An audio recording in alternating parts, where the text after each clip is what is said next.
Well, happy Friday, everybody. Ben and Woods, 97.3 The Fan. Thank you. Let's get our heads right. Going to be a tough one to get your head right today. Well, at least it has been for me, but I wanted to shout out all the cowboys and cowgirls out there, especially you, cowgirls. Ben. I'm Woodsy. It's Paul Reindl, the executive producer of this program. Morning, Paulie. Hey, how are you? Doing very well. Ben Higgins, your friendly neighborhood sports anchor. You have a little cowlick, little alfalfa popping up after. It's your hair I'm referring to. Popping up out of the back of your headphones. You see it? Yeah, I do. Get it? There you go. Much better. Nope. It's the exact same. You got like a little horn. It's like that's better. Yeah, Freaky Ben is in the house, Gwilt. We got a lot of rave reviews, actually, on the Ben and Woods Off the Air extra show we did on YouTube. Filmed it a couple days ago in the sound space over there. Aired it last night, put it up. Phenomenal response. I texted the guys. I go, well, unfortunately, the response is great to Ben and Woods Off the Air. Looks like we're going to continue to have to do it. Now, of course, everyone's like, you have to do this every week. You have to do it every day. I'm like, I can't. No chance. There's not enough time. There's not enough content, honestly. I don't have enough embarrassing stories. I have plenty of stories, but I don't have enough stories that maybe would compel you guys to do it every day. Seeing as how we already do 4 hours for you guys every morning. But yeah, we got a lot of good feedback on it, man. A lot of great feedback about it. And, if you haven't listened yet, then you don't know what I'm talking about. But it's on YouTube. It's called Ben and Woods Off the Air. Give it a like, make a comment, and then you'll know why we're talking about cowgirl. Smash that subscribe button. Smash that subscribe button. Cowgirl, by the way. Cowgirl. I mean, you ask a question, you put me on the spot. I feel pressured to answer questions. Well, I mean, you answered. That's what you do. That's what you do.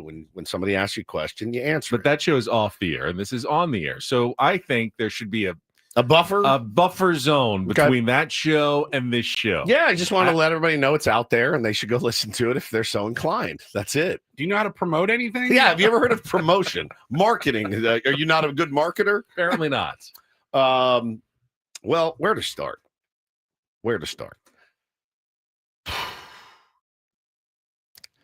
Has been a rough week, and for me personally, and this is a weird one because I had talked to the fellas about this on Monday, but I didn't think anything of it. Came back from Joshua Tree, told these.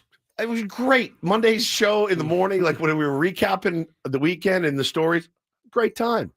Off the air, though, I said to the guys, I go, guys, come over here for a second. I got to show you something. So I take my left shoe off, and I go, what is this?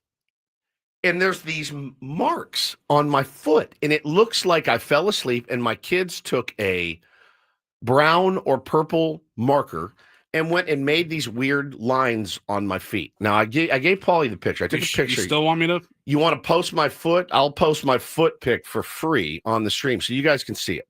So you see that line around the ankle, and then there's a couple lines on my toe, and then there's a couple of lines like on the top of my foot. Just little, like, they're not scabs. They don't hurt.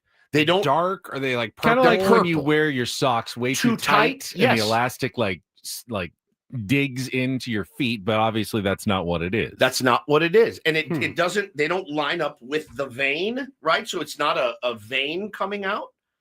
And I looked at it, this was on Monday, and I go, what is this? Guys, what is this? Ben's like, I have no idea. Paulie's like, I don't know. I don't know what that is. So I literally was like, did I step in something? Did my goatee dye? Because I used the scrub in like shampoo that lightly colors some of the silver and gray in your beard. So I had that. I'm like, did some of it drip on my foot and my foot is now stained? I don't know. So I just kind of forgot about it. Tuesday, it's still there. And Wednesday, it's still there. And Thursday, it's still there. Yesterday. So I tell Hannah about it. She starts Googling. I start Googling. Never a great idea. Never a great idea. I'm not a doctor. We all do it, but never a great idea. It's, you need to, but you also, like, I'm going through this thing where, I'm going to be 50 in July. There's some midlife stuff going on with me. There's things going on in my personal life outside of this place that, are tough. They're, life can get tough sometimes. You guys know what I'm talking about. And so, my marriage is fine. My family's fine. So don't worry about it. But what I'm saying is I want to address things head on if I can, right? if there's something going on with me, I want to address it head on. So we're looking at it, and it could be one of a few things. So I'm like, nothing, it doesn't hurt. You can't, Hannah was like she goes, does that hurt if I'm scratching? I go, no, it doesn't hurt at all. It's not raised. They just look like marks on my foot. It looks like they were going to go do surgery on my foot, and they made little lines, and then they never did the surgery and the lines stayed. So dude, last night I'm laying in bed, and I noticed that my left foot around the toes has gone numb. And I'm like, oh God. So I start Googling again. It doesn't sound good. No, no. And so the only things it could be, guys, is like something pulmonary. It could be diabetes. It could be a clogged artery. And I'm sitting here going, oh my God, dude. Oh my God. Now, remember, I've made dozens of changes to my diet. I go to a trainer twice a week. I've exercised harder than I've ever exercised in my whole life. And my body's like, double bird, buddy. I don't care. We're cutting this leg off. This leg is coming off, I feel like, at some point. Let's not jump to conclusions. Oftentimes, it's a harmless explanation. But when the foot went numb is when I thought to myself, oh, so it's numb. I'm not getting circulation. It's on the left side, which is the same side as your heart. Now I can feel a little heart. It's plaque buildup. It's going to, I'm going to have a stroke, maybe on the air. I don't know. Like, my mind goes to those places. And I don't want to be, that. I don't want that to happen at 49 years old. So the good news is I had already had a physical scheduled. I had blood work scheduled for today at 10:30. So I need to maybe cut out about 10 minutes early, fellas. I got to get down there. It's like 30 minutes away. I got to be 15 minutes early. So I got to jam down there, get the blood work. But I wrote my doctor this morning and I said, hey, this is what's happening. If you need to add anything to this blood work order. I am concerned. Yeah. Yeah. Doomslayer says, are you on the jump to conclusions, Matt? Yes, I am. I am jumping to conclusions that you guys are going to be calling me like, oh, here comes old Peg Leg is a cool nickname that I would like if they have to cut off my foot, my leg at 49 years old. I'm like, what is happening right now? So again, it would be fine if it wasn't for last night laying in bed going, it's numb. Why is this numb? Am I making it numb with my brain, or is it really numb? Did something happen in Joshua Tree that could have sparked or inflamed the situation? Double agent. Is it Joshua Tree John? Is it possible that British Joshua Tree Saloon John actually is the Merchant of Death? Is it possible? I called my buddy Jack yesterday to check on him because if you remember, he's cursing a spell on you in this picture. You bought him a beer. I did. Did you ask him what kind of beer, or did you guess? I asked the bartender, what does he drink? The bartender said Bud Light. I said, give him one of those. So I'm clear there. Maybe he's not a Bud Light guy. He is, because he just had one. It was on his tab before. So I called Jack, who I went with. I go, how are you doing? Because the last time we went, I came home, I got COVID. Jack's hand went numb for like a month. So this is possible that I've seen. Now your foot's going numb. Now my foot's going numb. And I have these weird purple marks. This is weird that he causes extremity numbness after an encounter. Might have to take a break from Joshua Tree.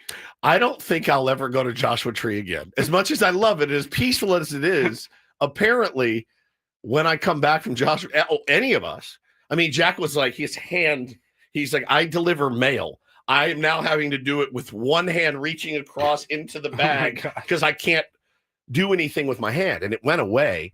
So yeah, maybe yours will go away as well. I'm going to get the blood work done. I am nervous though. I don't want to have a stroke, guys. I don't want to have a heart attack. You know, the thing is that the number one thing is I thought about, man, I was not kind to myself in my 20s and 30s. A lot of stimulants, a lot of cigarettes, a lot of alcohol, loads. That's all out of your system by now, right? I don't actually know how the human body works in that respect, but I'd like to think that if you consistently display good, healthy behavior for an extended period of time, that you can undo. One would think anything that you've done in the past. One would think. I don't know that that's how it works. I don't know that sure that's how either. it works either. Seven says, "Did you try washing your feet with soap?" You have no idea how hard I scrubbed these things. I scrubbed. Make sure it's not marker. Okay, so people in the chat are not making me necessarily feel that much better because people are talking about, I had a stroke. My right toe went numb, but I didn't think anything of it. That was one of the symptoms. Come to think about it, so this is my left foot that has the lines on it that is going numb. It is a little bit numb right now. So yeah, I'm going to go today. I'm going to get my blood work. My physical is already scheduled for 10 days from now. I think Caitlin's right. The Salton Sea, maybe some of the toxins or sodium or something got into your feet. Did you go barefoot? No, at the Bombay Beach Club? No, Jack actually walked out kind of close to the shore and fell. His foot went down to like mid calf, and he goes, "No, and started running away, wet shoe and foot. And I go, "Oh, dude, no! You're not getting back in my car."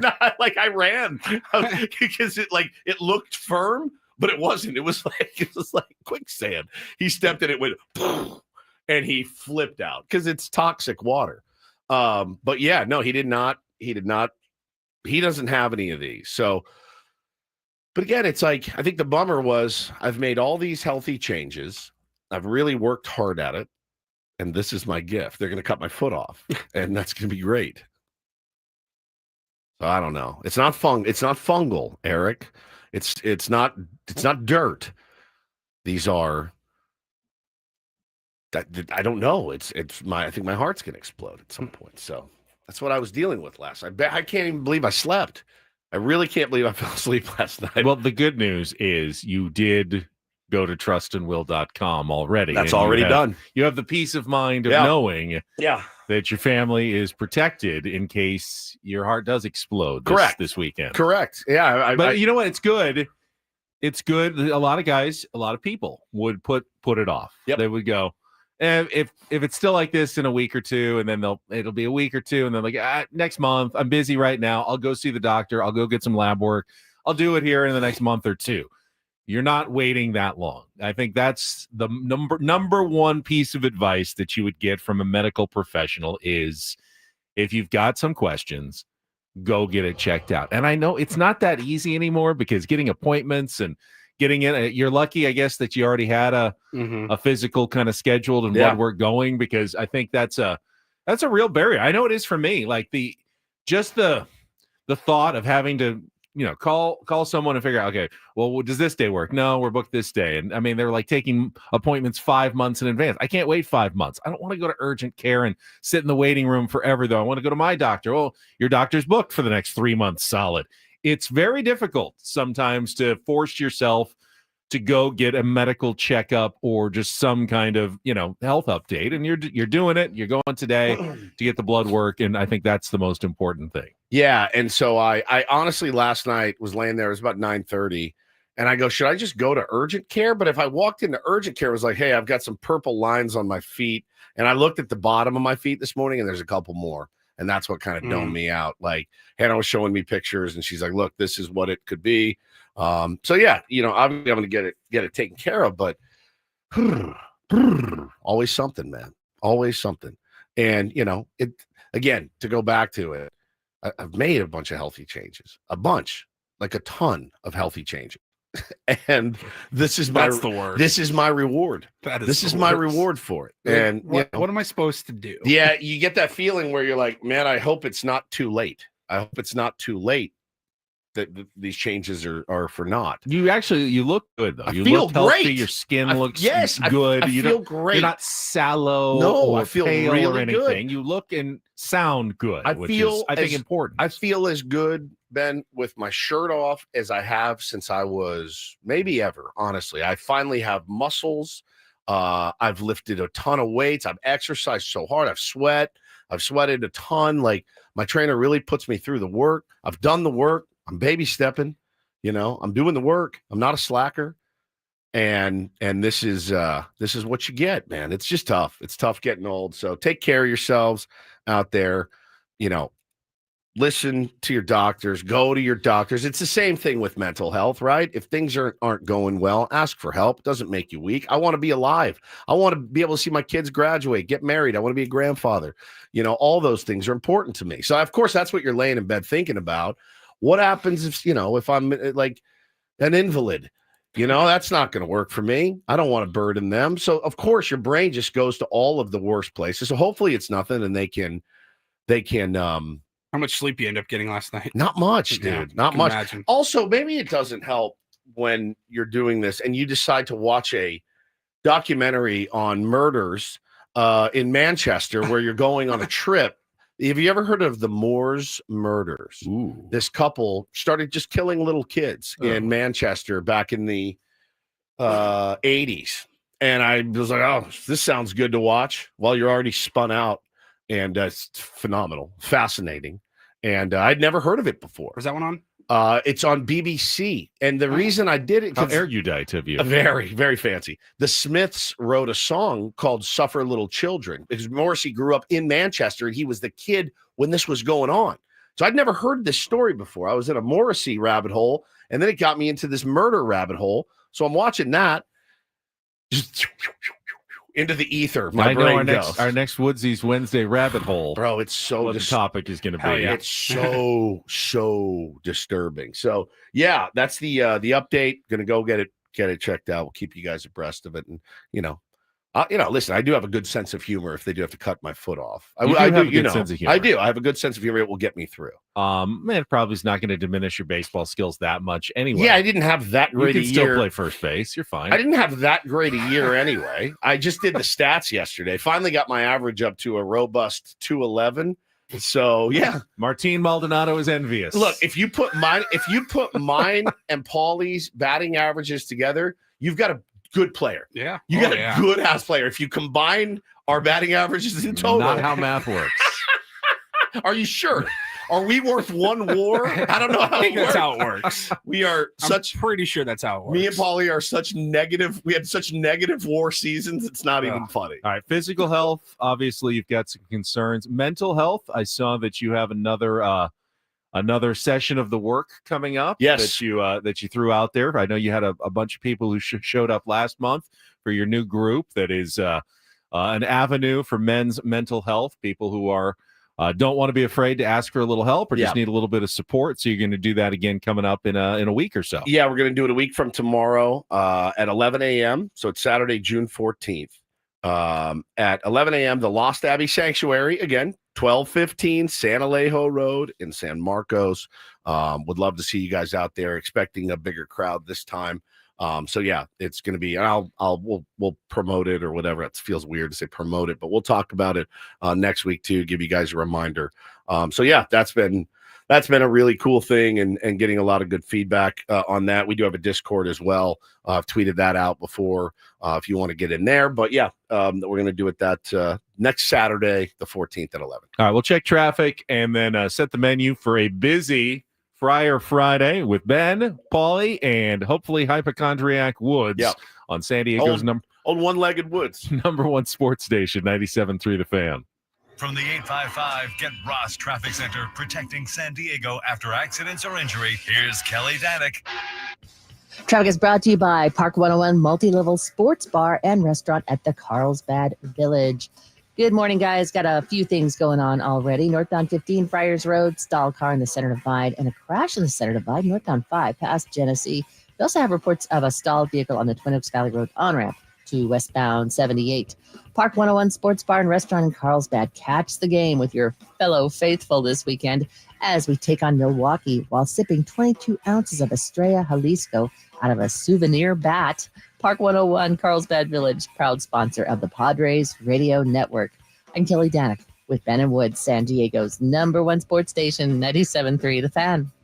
Well, we all said on Monday that you go to San Francisco, you walk away with a 4-game split. Job well done, which is why the Padres fan base is so elated this morning with their team. I mean, I just cannot tell you the amount of positivity that I saw last night from Padres fans after they accomplished a tremendous split of 4 games with the San Francisco Giants, and we will wrap it up in our next segment to talk about what happened in yesterday's game. It was a tough one. Baseball is a cruel bitch, man. Cruel game sometimes, and yesterday, just a little extra cruelty thrown in. Oh yeah, for good measure. Oh, yeah. I would say in that one. But we will discuss it and wrap up the entire game in just a couple of minutes. It is, of course, a Friar Friday.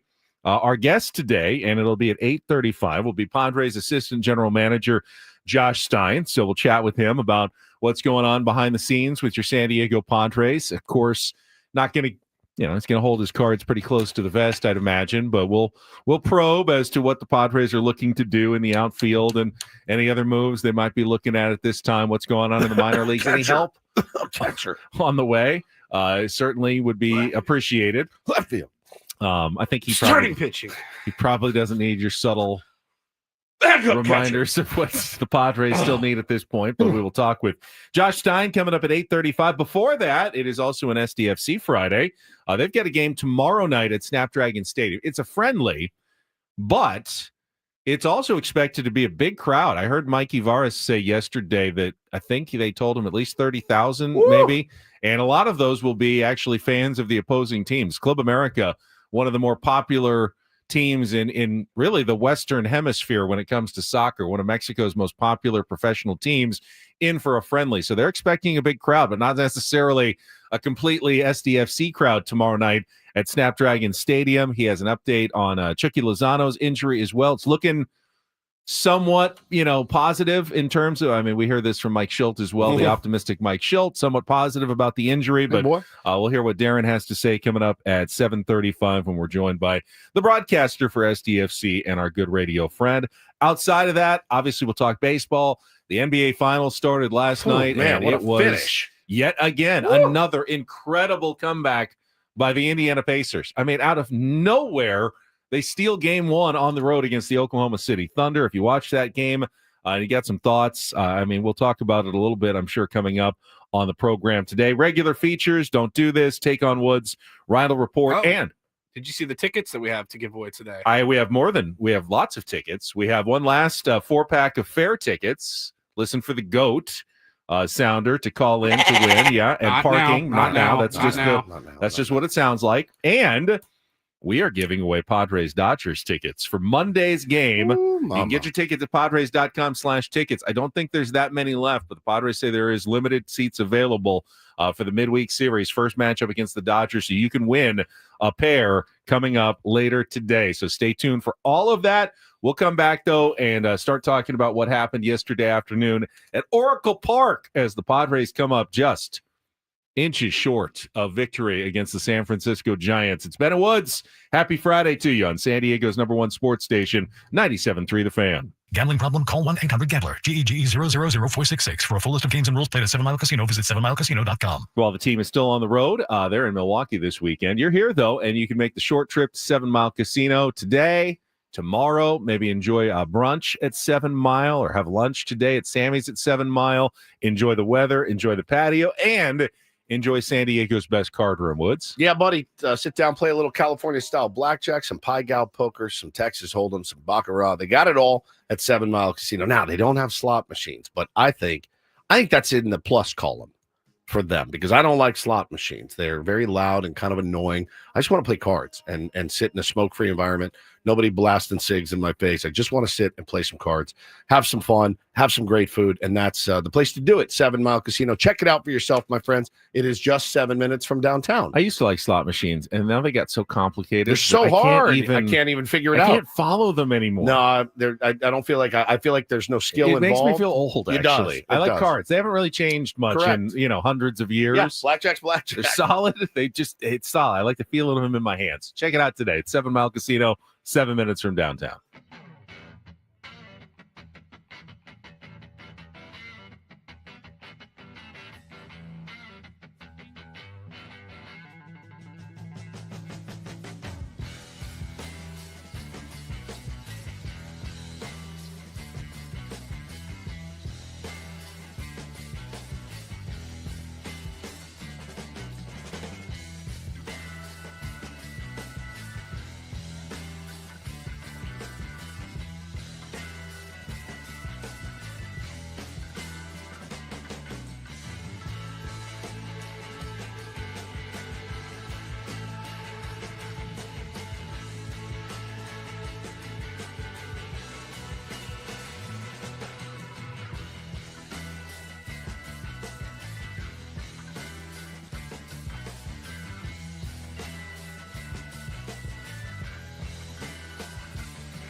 Hey players, things are about to get real here in San Diego.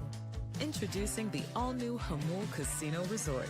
With a 200-room hotel tower, exciting new eats and drinks, plenty of new places to play, and a luxe spa and salon. Hello, rooftop pool and deck.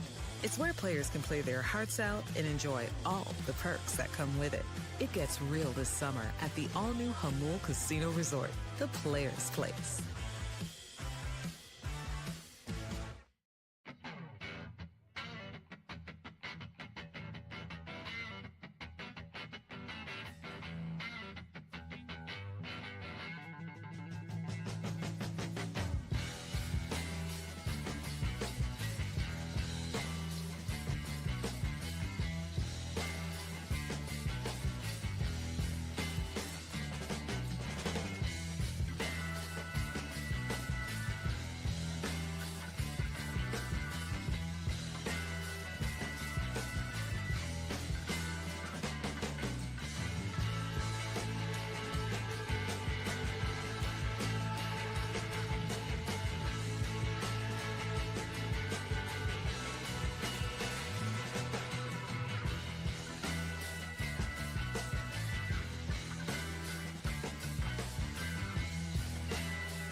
Hey players, things are about to get real here in San Diego. Introducing the all-new Hamul Casino Resort. Very happy birthday to one of our tier ones. Flavio Garcia is turning 37 years old today. Happy birthday, Flavio. Check your feet for red or purple stripes and go get your blood work done. 37 is a great age. You're good for a while. The morning you turn 40, it starts to crumble a little bit. And then, I'm like a month out from 50 and it's really crumbling. Right? Would you agree? 30s, you can pretty much do whatever you want to yourself. I mean, don't do like meth and stuff, but like everything else, you're fine.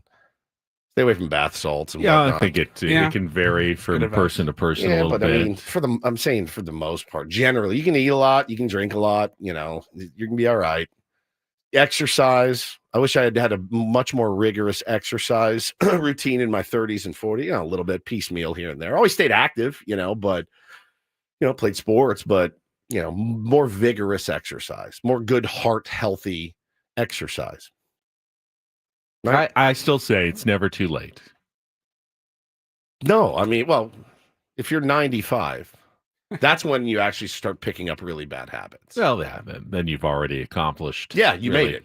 You've made it as far as anyone can reasonably hope to make it. So, all right. At this point, I just don't want you to feel hopeless. Like I'm not hopeless. I did all this work and it's not doing anything. It's a bummer. I don't want you to give up on it. It's still a good thing what you're doing. Yeah, but it's just like, for what? That's the thing is it's hard to reconcile. Like, I was looking forward to this year's physical. Now I'm not, because they're like, you're diabetic and you're gonna have a pulmonary embolism and we're gonna lose your foot. Still doing the right thing though by taking care of yourself. How attracted is my wife gonna be to me with a stump? I want to know.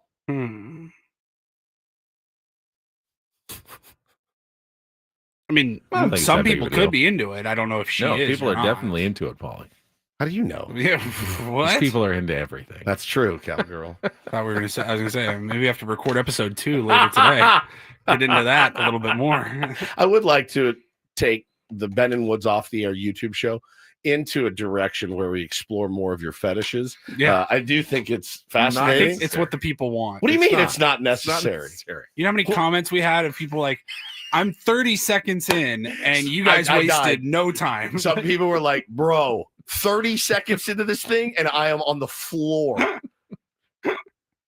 30 seconds. It was such a good answer and so well delivered. All right, let's give, since we're cowgirl. Talking, that's off the air. Off the air. Is that a rule? Off the air. We can't play any. What a drop we can play. Cowgirl Rule. No, that's a drop. Erase that. Is that me? Is that me at the beginning? No, that's Ben. Let's say cowgirl. You put me you on sound the like spot. Chet Hanks right there doing your Cockney accent. Cowgirl. All right, since we're talking health, stop. Since we're talking health, might as well start with the Padres' health. It's not good. Xander Bogaerts did not play yesterday because of his shoulder. Mike Schilt, after the game, said optimistic day-to-day, could be today that Xander returns to the lineup, but they'll have to see how he's feeling when he gets up in Milwaukee and gets to the ballpark. And then, of course, during the game yesterday in the fourth inning, Luis Arraez made a nice diving play, but came up with some sort of posterior knee soreness, and he was removed from the game. And he is also at least listed temporarily as day-to-day. Posterior behind the knee? I would think, yes, behind the knee. Okay. Mike Schilt, again, with his trademark optimism, said they're not overly concerned, but he also said it's a little early for me to, say that everything's going to be all right with Luis Arraez. So once again, someone else who's going to have to be evaluated today, see how it reacts and recovers after a flight and a hotel night and everything that they have to deal with when you're a Major League Baseball player on a road trip, dealing with injuries going forward. So it is possible. I think AJ Cassavell brought it up. If both of those guys are unavailable, you're a little short now in the infield. I was a little short. Yeah, and you might have to consider making some sort of move just to cover it, which wouldn't be ideal either, to lose both of those guys at the same time. So, yeah, I mean, Xander, I feel better about coming back. Got a couple of days off. It's a sore shoulder. Luis, the back of a knee can be a bit tricky. Now, he's a gamer. He'll play through it. That can linger. It can linger. But yeah, a little short is the understatement of the year. I mean, because you essentially you've got Tyler Wade, you've got Brandon Lockridge, who's an outfielder. You would have Iglesias at short, Wade at second. Your bench would then consist of you have a third catcher who doesn't do any catching on your bench already, and he doesn't even hit. He's taking some. Luis Campusano is taking first. some reps at first, so you could move Jake to second and Iglesias at short. And then T-Wade's off the bench. In a pinch, or you could put Sheets at first and put T-Wade or Lockridge in left. I mean, you can get a lineup on the field, obviously, but your bench is ravaged. Decimated if you do that. So, yeah. Man, that's tough, dude. This is, again, I know, nobody wants to hear this crap right now because there's no guarantee it won't happen in September as well. But the old standard line is, hey, get this stuff out of the way now. Get these slumps, these skids, these cold snaps, whatever you want to call it. Get these injuries out of the way now. There's nothing to say that if you get through it into July, Ben, that it won't rear its head again in September or October. It oftentimes does. So yeah, I can feel that people are a little bit down in the doldrums today, and I get it. I'm kind of with you. They're also going to cut my foot off, so that's kind of where my head's at. But the one truth that I know a lot of Padres fans don't want to hear is that the last 2 days, which were both tough 1-run losses that could have easily been wins, were actually a lot of positive signs to the San Diego Padres the last couple of days. If you can ignore the outcome, which I know ultimately the outcome is the most important thing, but where a team is trending is undoubtedly something that you would like to see positive signs from. There were a lot of those, and we will talk about that as we get to our Padres crap up. It's coming up right after this check of traffic on 97.3 The Fan. From the 855 Get Ross Traffic Center, protecting San Diego after accidents or injury, here's Kelly Danick. Traffic is sponsored by Jack in the Box, which, by the way, you have time to stop in at Jack and grab some breakfast on the way into work because there's just not a whole lot going on right now, guys. We have reports of a solo spin out on the Twin Oaks Valley Road off-ramp westbound 78. Vehicles facing the wrong way in the bushes. And watch out for a large tire in the right lane, southbound 15 Via Rancho Parkway. Looks like there might be a semi nearby that lost that. Get so much more with the new T-Pain Munchie Meal at Jack in the Box, including your choice of burger or chicken tater melt, plus curly fries, a taco, drink, and new stuffed cookie. Auto-tune not included. I'm Kelly Danick with Ben & Wood, San Diego's #1 sports station, 97.3 The Fan. It's a shame if they lose. You got a problem. Oh, a shame indeed. I couldn't agree more. Here are the lowlights from yesterday's game. what the heck happened? Are you kidding me? Can't even believe it. It's the Padres Crap up. presented by Hamul Casino. Things are about to get real with the all-new Hamul Casino Resort with gorgeous rooms and exciting new eats and drinks. It gets real this summer at Hamul Casino Resort, the player's place. We'll give it 16 minutes of salt, and then we'll, get back on the bump and figure it out. Here's the 1-1. Machado swings, hits it in the air, deep to left field. Encarnacion is going back. He's going to watch. It's going to go. Number 350 for Manny Machado in his major league career. And a 2-run shot to bring home the first 2 runs of the day here this afternoon in San Francisco. Cease is ready. The 1-0 pitch. Adames swings, muscles it in the air, high and deep to right. Fernando backing up onto the warning track. He's got room to make the catch. That'll be a sacrifice fly as Ramos tags and scores. And the Giants are on the board. It's 2-1. Now the 3-2 pitch, swung on, hit in the air to right center field. Long run, Merrill over and back, not going to get there. Bounces over his head and over the wall. But thanks to that Chapman stolen base, both runs come in to score. And the Giants hop on top. It's 3-2. 3-2 Giants with 2 on and 2 out in the 9th inning. Tying run 90 feet away. A ball and 2 strikes. Here's the pitch. Jake swings and misses, strike 3.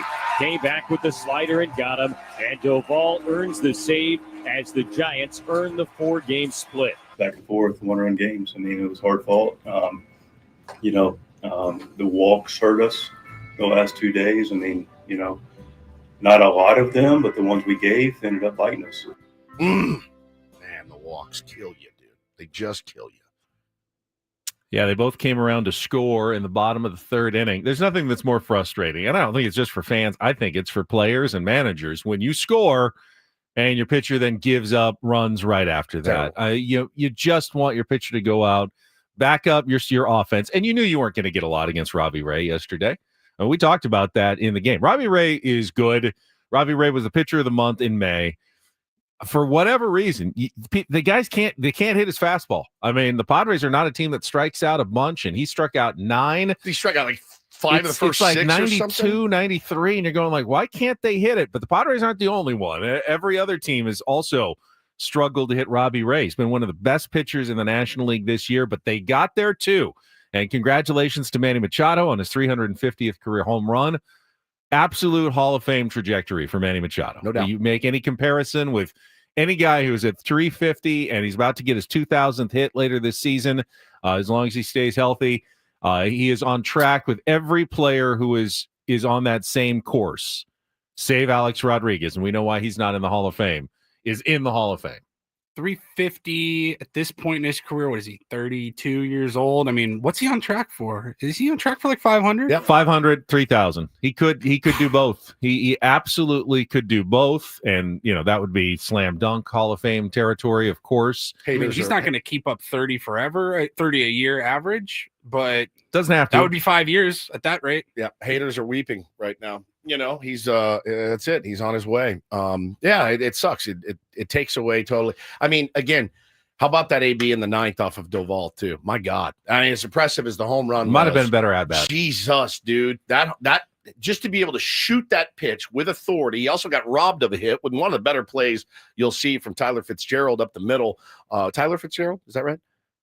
Yeah. Yeah, is that right? The second baseman, phenomenal play. Went 6 feet in the air to Rob Manny. He's locked in right now. Let's keep that going. Going to need him in Milwaukee. And really, man, with these guys going down, with Arise going down, and I know somebody in the chat said Arise said, "I'm playing tomorrow." He also, I believe, he said that after he was knocked unconscious. He wanted to be back in there. I get it, but he doesn't really get to make that decision. And so, yeah, they're going to be a little bit thin going into a series, Ben, with a team that's lost once in 10 games. So, again, they get the work cut out for them, man. This is a buzzsaw. I think when we talk about Dylan Cease, there's some nuance here because I see a lot of people frustrated and piling on. And he hasn't been good enough. He's not been good enough. I tried to say it in a polite way on Twitter, and people got mad at me last night saying, "Don't defend him." I'm trying to tell you, he hasn't been good enough. Dylan Thief. It's not like he's been an unmitigated disaster. He's not going out there every inning and just giving up rockets all the time. It's always like one stretch of 3 or 4 batters every start where, walks a couple, gives up a bloop single, and then gives up the double that ends up, costing him the lead. Did that one, the double by Dominic Smith come after he threw what looked like a perfect pitch to strike him out and didn't get the call? Yeah. Little unlucky as well. It's all kind of factored in for Dylan Cease here to get off to a really disappointing start this season. Robbie Ray's now 8-1, 7-1. Dylan Cease is 1-5, and yet the Padres are ahead of the Giants in the standings after this series. Despite those two comparisons, I mean, if Dylan Cease had been Dylan Cease, Padres would be in first place right now. I mean, like 2 or 3 games ahead of the Dodgers.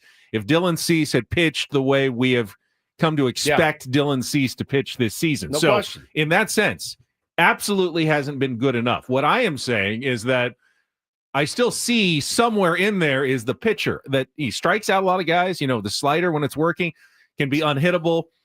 It's not like he needs to completely, start from scratch and go, back to the drawing board. He's just off a little bit, and he's been off all season long. It's not. I'm actually starting to get a little bit annoyed by everybody's turd polishing because I get it about 30 times a day after the Padres lost. I'm telling you, he hasn't been good enough. Is that a reason? I'm telling you, he hasn't been good enough. Okay. I don't agree with we should trade him at the deadline. Okay, good. I don't, because I feel like a lot of people are going, get rid of Dylan Cease. He's been terrible. No, you got to run him out there 5 days from now. We can't trade and any I think pitchers. I think there's reason to planet. think that Dylan Cease could still turn it around. Now, It doesn't look hopeless to me. It You looks don't like trade at the lowest value. it by looks the way. like he's just close. Like one or two things. If he could just lock one or two things in, he's not that far off, but he's not there. He hasn't been there really, other than one or two starts. He hasn't been there all season long. KG nails it. The real problem is we can't effing hit. Can't hit. 3 runs should not be a death knell. 3 runs is like you're like, that's it for us. That's what. All right, kills so again, a nuance here. A lot of things are true. Robbie Ray has done this to everybody. Everybody. Now, the Padres have struggled against other pitchers that they should have hit this season. There's no doubt about that as well. The offense needs to be better. I liked a lot of the swings yesterday. As Mike Schilt said after the game, we hit rockets yesterday and the day before, and the day before. And that's why I see some signs of encouragement, because the Padres are hitting the ball hard. Fernando Tatis Jr. in the 8th inning. We wore this so hard yesterday. He has been struggling. Rightly so. Rightly so. If that was Shohei Ohtani, are you kidding me? Come on, I would have had a field day with it. A field day. So he hits the ball to center field. The exit velocity was 108 miles per hour, 23-degree launch angle. We talked about how he has not had that combination for a while. That is, if the wind isn't blowing in, I think they said the last time someone hit one at Oracle Park, 108 miles an hour, 23 to center, it went 440 feet. That's But astounding. Because the wind knocked it down, it stopped and was caught at the wall. It's not like he thought he got it and didn't get it. He got all of it. He got as much as Fernando Tatis Jr., who is one of the most powerful hitters in baseball, can get a ball. It was impossible to hit it out to center on that in that moment. Whatever the atmospheric conditions were, you can't really hit it better than that. You really can't. I couldn't believe it. And that's why he thought he got it. I couldn't believe it. When Fernando Tatis Jr. hits it as well as he possibly can, which is what he did, I think he's fair to say that it's a home run. Every other ball in the StatCast era that was hit with that exit velocity and that launch angle, I think there was 13 of them. 12 of them were home runs and the other one was a double. This is the first time anyone has hit a ball like that in the tracking era that it wasn't at least a hit. And 99% of the time it's a home run. He pounded it. I mean, yeah, he pounded it's just, it. Well, and again, bad time. It was just bad time. Well, there was, look, we got a little lucky. We got lucky against the Marlins. We got lucky against the Pirates. There was some luck involved there. Obviously, it's not pure luck. You got lucky actually in the first 2 games against the Giants. Some breaks went your way.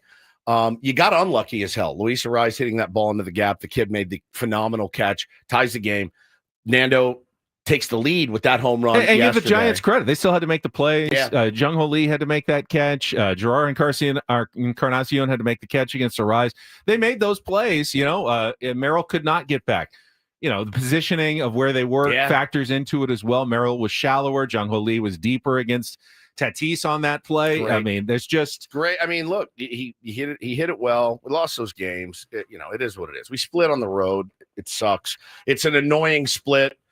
But somebody said yesterday, man, we could have swept. And I go, yeah, but we could have been swept. It's so easily could have been. That's how That's the true. context can change the equation entirely. Yep. If the Padres lost the first 2 games, they came back to win the first 2. We're stoked. It's like the Giant Sports Radio this morning. They're elated. They're like, hell yeah, way to earn that split. We said on Monday, look, 4-game series, division opponent on the road. If you split, that's great. But when you win the first 2, it changes things. You get greedy. Expectations change. We talk about it all the time. All the time. They change from month to month, year to year. Yeah, Adam says the team that lost could have won every one of those games. It's absolutely true. It was a great look.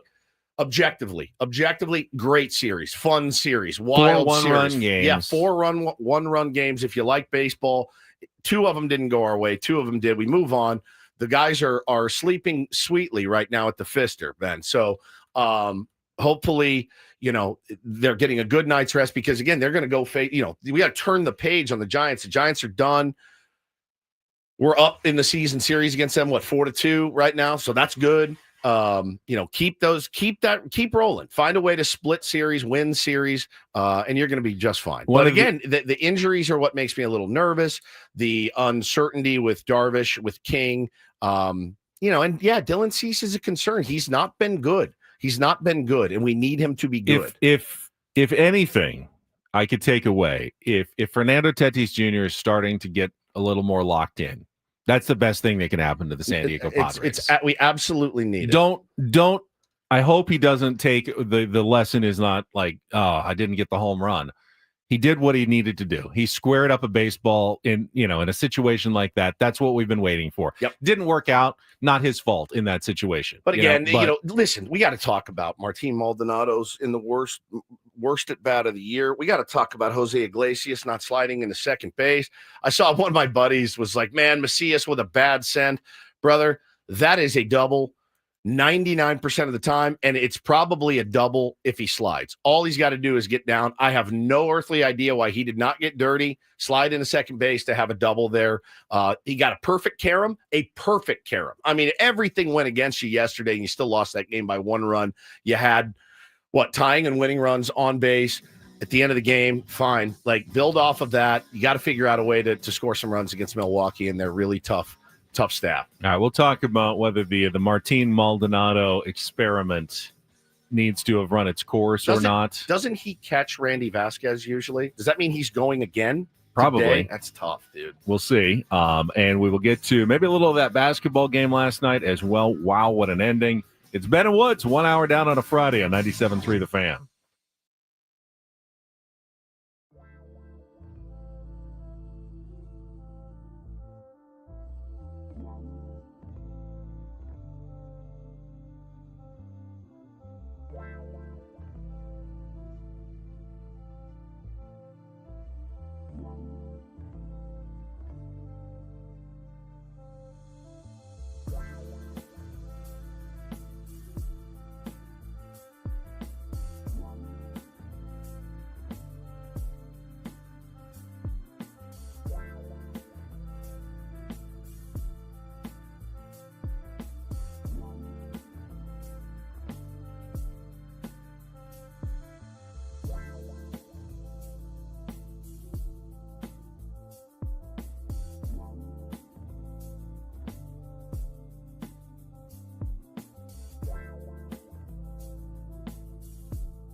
Get to Martin Maldonado in just a second.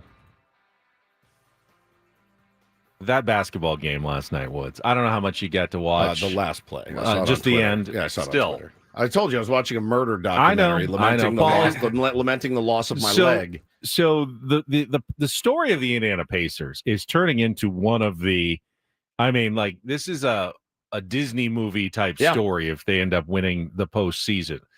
Last night's game was the fourth time in the playoffs, and they've needed all of these, that they have won a game, that their win probability has dipped to 4% or below at the end of the game. That's so that crazy. means Come on. that means the opponent had 99.6 when they came back against the Knicks. It was like 98 last night, 97, 95.9. And they've won 4 of those games in the postseason with incredible comebacks. And last night in game 1 of the NBA Finals, Thunder at home, their crowd nuts. I mean, they're geared up to see their team in the finals. The whiteout, chanting OKC the whole time, take an early lead. Pacers are never in it. They're never tied. They're other than 0-0, they never lead. The entire game, Oklahoma City has it. They're just controlling it. And I mean, Pacers go on mini runs, but it's never really that close. They're up 14 in the fourth quarter, like 9 minutes left, 15. It's done. It's over. And the Pacers come back. They start hitting shots again, making stops again. They pull within 6. They pull within 3.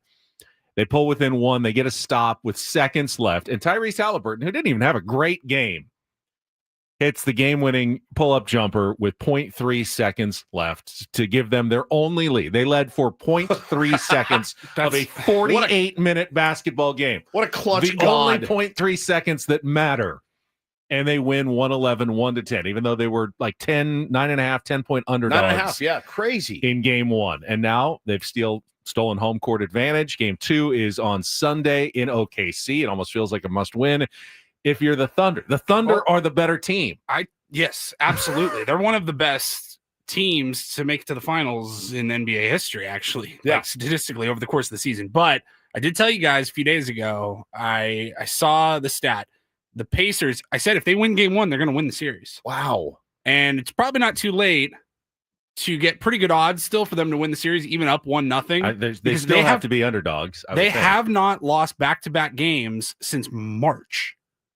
So all you had to do was steal game 1. Just win every other game the rest of the way. You're good to go. Good to go. Wow, man. Wow. I mean, does that hold up? Hold up? I lean towards probably not, but they took the first one. That's all you had to do to make it hold up. I mean, they were like plus 500 odds to win the finals. I mean, heavy underdogs. Now, Las Vegas, as I told you, I didn't think it was worth it to bet on the Thunder. They have taken most of the money on the Pacers. So they are, as they say in the business, they're exposed. They have a lot of exposure on the Pacers. If they win, they're going to be paying out a lot on those odds, and the money that they have taken. Everyone's now cheering for the Pacers in this series because they're the underdog story. You can still get Pacers at plus 260. And Tyrese Halliburton, who hit the game-winning shot, and it was the latest, like buzzer-beating shot, first one in the finals since Michael Jordan in 1997 Game 1 to hit one like that. Remember, he was voted in an anonymous poll. Was this The Athletic or somewhere? As by his peers as the most overrated player in basketball about a month and a half ago. And I took that personally. And since then, he has been out of his mind clutch for the Indiana Pacers. Early line for the next game for game 2 is still OKC minus 11. Everyone's even higher. Everyone's saying they forced 25 turnovers. How do you lose a basketball game? I think they turned the ball over like 6 times and they forced 25 turnovers and they lost. Did they just not score enough? They stopped hitting shots in the fourth quarter. I mean, they did not hit one shot outside of the paint in the fourth quarter. Wow. Will that happen again? I don't think so, but it's starting to be like, is this the team of destiny year for the Indiana Pacers? They're certainly showing all the signs of a team of destiny. Speaking of losing your mind, I think at some point today we should open up the phones. We haven't done it in a while. It's been a long while. Padre fans they're rabid right now. Why don't we do it right now? We can do it right now if you want. 833-288-0973. Listen, you can be mad at us. You can be mad at them. You can be happy. You can be pleased that they're 9 games over 500. Just a nice little temperature gauge for the tier ones and the non-tier ones that just want to talk baseball. Where do you stand on where this team is? We're going to be talking to Josh Stein at 8:35. He's the assistant general manager. I know his job entails more than, that. I know he is very, very much in on the decisions of this team moving forward, Benny, and has been with this organization a long time, has ridden the highs and the lows, certainly, of a baseball season, and probably has a pretty good perspective on what he is seeing from the team right now. But yesterday's was a tough one. The night before was really, really tough as well. Blowing a lead where you finally saw the offense start to get clicking a little bit. You don't know what's going to. It was your brilliant, allegedly. As Manny goes, so does the team. Manny's been red hot, and the team is still scuffling a little bit, man. They're still scuffling. They haven't lost a series in 4 series. That's true. So that's true. You can't really say they're scuffling. Offensively, they're scuffling. They're finding ways to win baseball games, which in and of itself is a good thing. It's a results-based business. The results have been good. You do take a split, but man, those last 2 games were really, really tough to swallow. And I think we have to address, as you brought it up, Martin Maldonado's attempt at a bunt last night was horrifically bad. It's not even why I'm mad, because how many times are you asking a backup catcher to bunt anyway? That guy's nasty. It's fine. It was poor. It was embarrassing. I am a reasonable fellow. I understand that catchers bring value that you can't even see onto the baseball diamond. That's what we're told, yeah. I believe that. I absolutely believe that. And Martin Maldonado has done it a long time. But at some point, you have to take a cold, hard look at what he is producing. Offensively, we knew it wasn't going to be great. He hit 194 in the month of April. All right, I can live with that. Had a home run. I can live with 194 if you're, doing everything else right. He hit 138 in the month of May. Okay. He's hitting 0 in the month of June. His overall average has dropped to 163. His OPS is 443. Now, if he was the best defensive catcher in baseball, I might say, all right, that's right. It's fine. You can have a black hole in your order. I was looking at the sliders, the blue, red. They're non-existent. I mean, he's not even one of the better defensive catchers in baseball.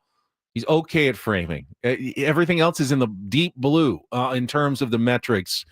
Martin Maldonado? Is it the old what Schulte would probably tell you, and I think maybe even more managers than Schulte?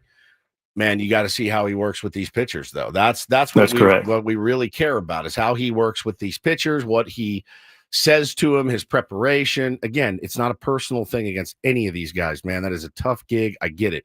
But when you're already a little bit long in the tooth and you're already on the decline, I realized that money wasn't plentiful at the time. You took a shot. I think the shot's got to be over at this point. I think there are some other options that you do have in your system, or you could go outside the system, Ben, to try to find another one. I don't know that Sean Murphy is completely feasible for the San Diego Padres based on his contract. But listen, stranger things have happened. Again, I don't really like playing this game, but I will. As bad as our game was yesterday, did you see what happened to the Atlanta Braves? Oh, my God, against the Arizona Diamondbacks. 6-run ninth inning with 1 out. Seven run, they were up ninth inning. 10-4. 10-4. Going into the top of the 9th inning. They throw in a guy with the last name of Blewett. And, boy, he came in and he did exactly that. And I think he's been DFA'd or sent down, one of the two. Sean Blewett. Sean Blewett. Yeah. Who blew it last night? Sean did. It was tough. I watched that and I went, this has got to be close to rock bottom for the Atlanta Braves right now. So is there a chance to swoop in and do something? I don't know. Maybe. There's options out there. I did see, and I mentioned it as a joke the other day on the Scott Blewett. Sorry, not Sean Scott Blewett. Blewett. Scott Blewett. Who blew it? Scott Blewett. I saw that Tucker Barnhart was released the other day, and I went, oh, all right, Tucker Barnhart. He elected free agency. He didn't want to go back down to the minors. And I looked at his sliders, and I went, look, they're not great. They're worlds better than what we have right now. I've seen our friend Kevin Charity from Mad Friars calling for Brandon Valenzuela, who's currently Padres, minor league catcher down in AA, having a good offensive season. Knows it won't be easy to, adapt to a new pitching staff mid-season, but is it worth a Is it worth a shot at this point to try someone else? Now, Martin Maldonado worked well with Stephen Kolek in the 1-0 win, first game of the series. Actually, no, he came in late in that one. But, yeah, he's been working mostly with Cease and Vasquez. Yeah. And I just don't know that there's value anymore there. Sorry. Yeah. I'm sure that there would be pushback from somewhere inside the Padres clubhouse and Mike Schildt's office on that one. Oh, but I'm sure. Let's not become so attached to a player that we can't make a logical change at some point. Yeah, agreed. So if anybody wants to call in, talk to Michael wants to call in. Let's He's go. here. Hey, Michael, good morning. How are you? Welcome in. Morning, guys. How you doing? So yeah, it could be better after a split with the Giants, but it is what it is, and I think at that point it's not a series loss, and we just got to keep grinding and keep moving forward. We've got too many games and too many days to worry about that. We played hard. It's not like we got blown out by a team like the Rockies or anything like that. We're not the Marlins right now. Yep. We just got to keep grinding and keep going. And if we can't dwell on these things, we do got to fill the holes. We need a new catcher. We need a new left fielder. I agree 100%. Thank you, Michael. Andros says he's standing under a waterfall. That's good. If he is standing under a waterfall, thank you for calling in. It's a beautiful self-care is very important. I'm a big believer in it. I wish I was under one right now. He's just driving with his windows down. Maybe.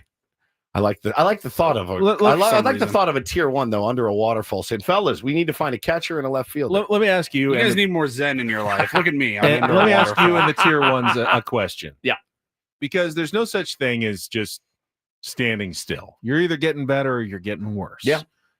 Are the Padres trending up or down right now? That's a great question. I don't think they're either. No, you can't. You can't be. You just can't. There's no such thing as just an absolute. They're not standstill. trending. They're not. You trending. have to decide. Are they going? Even if it's a tiny bit, flatline, tiny bit up or a tiny bit down? Which way is it? Obviously, I'm going to say down. You saying down? Yeah. I think. Well, they've lost 2 in a row, so the trend is down. Well, the last 2 games they've down. lost, but in terms of where they were like 2 weeks ago, I think they were in a much worse spot. I think they're in a much better spot than they were 2 weeks ago. I think the offense is starting to look a little bit better in terms of just I have more faith. Manny's hotter than he was. Yep. I think Tatis is starting to break out of it a little bit. I have a little more faith in the offense going forward. The $1 million question here in the chat, Michael brings it up, and so does Nat. Campusano, could he be worse than Martin Maldonado? I think here's the thing. It's not about, Michael, what you think or what I think or throwing something at the wall and hoping it sticks. I said this to somebody on Twitter last night. He was the worst catcher in baseball, qualified last year, the worst catcher in baseball. I don't think he's done enough to earn the trust back of the brain trust of the San Diego Padres, meaning Mike Shildt, AJ Preller, the guys that are responsible for getting the roster together and getting the roster on the field. This is not a personal shot at all. For whatever reason, they would rather put Martin Maldonado, Elias Diaz to do the bulk, all of the catching instead of even giving him a look. And that is the answer. There's your answer, I think. I think they've worked him out at first base. Him behind the dish is like a Rafael Devers at third. I really believe it. Like Campy has probably said, get me back there. I can go. And just like the Red Sox said to Devers, leave your glove at home. Leave your catcher's mitt in its locker. I think, if we need you to hit and maybe play some one, we can do that now that some guys are banged up. That may be an option. I just don't think they trust him, Ben, behind the plate, which is nuts because, again, as bad as he was last year, remember the record with him in the lineup? It was like 42-10 or something insane. It has no correlation, but they won a lot of games with him behind the dish. And for whatever reason, guys, they're not willing to take a look at him back there. Let's go out to Andrew. We got a couple more minutes here. Andrew, welcome to Ben and Woods on 97.3 The Fan. Yeah, I think we needed some torpedo bats on order. Add to cart, bring them in. All right. I haven't heard anything about these bats. So can I tell you a funny story real quick? So when we were in the locker room, when was it? Last week, 10 days ago, whatever. I met Jake Cronenworth's locker, and I go, hey, by the way, you ever try the torpedo bat? He looked at me like I just asked to borrow his car. He goes, yeah, I tried it. He goes, they sent something to spring training. He goes, First pitch they throw me, I foul it straight down off my ankle. I took it and was like, what a turd. And I threw it away. He goes, I was like, give him away to like some kid. No, that's not needs him. That's not necessarily a big enough sample size. He said he doesn't like the feel. He doesn't like the look. He said, I don't get it.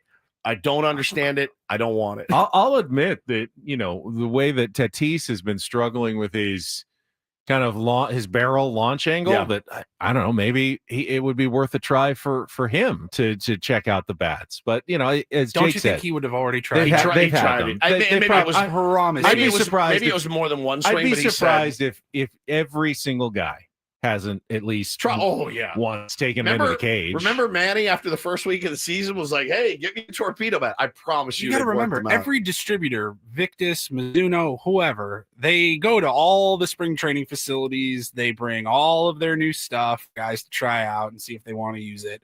I promise you, Tatis has at least swung and tried a torpedo bat. Yeah. Listen, I'm very hopeful that this team is going to make moves. They can hear it. They see it. They see it on the field. You need to find a willing partner that's willing to make some moves with you. The Brandon Valenzuela thing is interesting. It's a natural reaction for all of us to go, well, just call him up. It can't be any worse. Right. And there's reasons behind the moves they make. I don't understand them all. If I did, I would explain it as best I could. I don't have those reasons. We talked about on the roundtable yesterday. One of the questions was, should the Padres make a move now or wait? And most people said wait. I said ASAFP. I did too. Let's get going. Let's get it going, man. And I feel even stronger now with more guys getting banged up. Now, look, they could all be in the lineup and ready to go today. Dylan Cease cannot miss any starts. You know what I mean? But everybody's getting that? He had to leave the game. I mean, I don't know if he was done anyways. Done anyway, but Schultz said he was coming out of the game anyway. He did get a strikeout on that final out, but you have no idea. He spiked the first one at like 82 miles an hour. It's like he's dead. Yeah, he's done. When you get 102 mile an hour liner to your forearm, you don't know how it's going to feel the next day. So was it important? Was it the his forearm? Did he have his hand? So turned? he was backwards. Yeah. I thought it got back of the elbow. It hit right below the elbow on the backside of the forearm on the line drive that he took in the fifth inning. So that's a concern going forward as well. We'll talk more about it. We'll take a look ahead to the Milwaukee Brewers series. They're going to see some good starting pitching. The Brewers have been pitching really, really well. Surprise! Padres facing more good starting pitching. It's there's no easy road to get the offense back going. What did I tell Schulte? I said I was driving in and I was thinking about how, who were they facing? And I was like, it was Schwellenbach. And then you get the next day, it's the kid that throws 97 for the Marlins. I go, there's no reprieve. He goes, yeah, there's really no reprieve for these guys. You're not going to run into a guy that's throwing 86 mile an hour heaters, just to give you a little bit of a reset. Every guy is just buzzing 97, 98 with filthy movement. It's just so difficult. We got Don't Do This coming up next, though, and I will talk about a Padres pitcher that I literally have not thought about in 365 days. Not years, but exactly 365 days. Get to that coming up next after traffic. It's Ben Woods on 97.3 The Fan. First, though, to talk about Prize Picks, I told you yesterday for Game 1 last night in the basketball, they did a special projection of Tyrese Halliburton. All you had to do was pick more than 13.5 points. Well, he had 12 until the last 0.3 seconds of the game. Hit his projection, and I know that turned into a lot of wins for Prize Picks, people who put that projection into their lineup. That's how it works. It's daily fantasy. You're just setting lineups with 2 to 6 players in whatever sports you want, whether it's basketball, baseball, hockey, golf, whatever you're watching, and winning real cash up to 2,000 times your money with Prize Picks. It's easy. It's fun. Just download the app, go to the Prize Picks website, and when you download the app, use our code KWFN to get $50 instantly when you play your first $5 lineup. If you use our code too, I get credit for that. So KWFN, get $50 instantly when you play your first $5 lineup. It's easy to deposit and withdraw money from your account with Venmo, Apple Pay, MasterCard, a lot of different options there. Quick, safe. Tens of millions of users out there are already playing Prize Picks. Be the next. Join me at Prize Picks. Run your game. Must be present in certain states. Visit prizepicks.com for details.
Hey players, things are about to get real here in San Diego. Introducing the all-new Hamul Casino Resort. With a 200-room hotel tower, exciting new eats and drinks, plenty of new places to play, and a luxe spa and salon. Hello, rooftop pool and deck. It's where players can play their hearts out and enjoy all the perks that come with it. It gets real this summer at the all-new Hamul Casino Resort, the players' place.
Got Darren Smith coming up in just a few minutes, so let's get right to it. Don't do this. Brought to you by Trust and Will. Don't. Leave your entire estate, house, kids, and life savings up to chance if and when you die. Set up a Trust or Will online at trustandwill.com. This is a lot more affordable than you think. Visit trustandwill.com for more info. Yeah, you can go online and set up a Trust or Will. But if you're a baseball player, do not go online and gamble, especially on baseball. And we got an update 1 year later. I have totally forgot about this guy. Everyone remembers Tucupita Marcano getting banned for life for making bets on the Pirates while playing for the Pirates. Now, he had returned to the Padres as a waiver claim. Never played again for the Padres, though, when he was suspended 1 year ago, but also announced that same day was a suspension for Padres pitcher Jay Groom, who was given a 1 year ban for lesser infractions, but involving gambling. And that suspension came to an end yesterday. And when it happened, the Padres non-tendered him, so they didn't want to put him back on the 40-man roster. And he is now free to sign with any other team. He was banned from being at the Padres complex at all during his entire suspension. Of course, Groom was one of the players the Padres got back in the Eric Hosmer deal to the Red Sox in August of 2022. So gambler on your team, and you just release him. That's actually the right, classy way to do it. I'm glad to be a fan of the San Diego I literally Padres. hadn't thought about Jay Groom in the entire year that he's been gone. Yeah, well, listen, when you gamble on baseball, you should be banned. Not every team follows that same philosophy, as we know. Some teams will cover it up. Some teams will take care of business. Proud to be a Padres fan today, Ben. This is a really, really dark and bummer of a story. Police have launched an investigation after vandals targeted murals again. Another mural story here on Ben and Woods this morning, but this time of baseball legends Jackie Robinson and Minnie Minoso in Miami, Dorsey Park.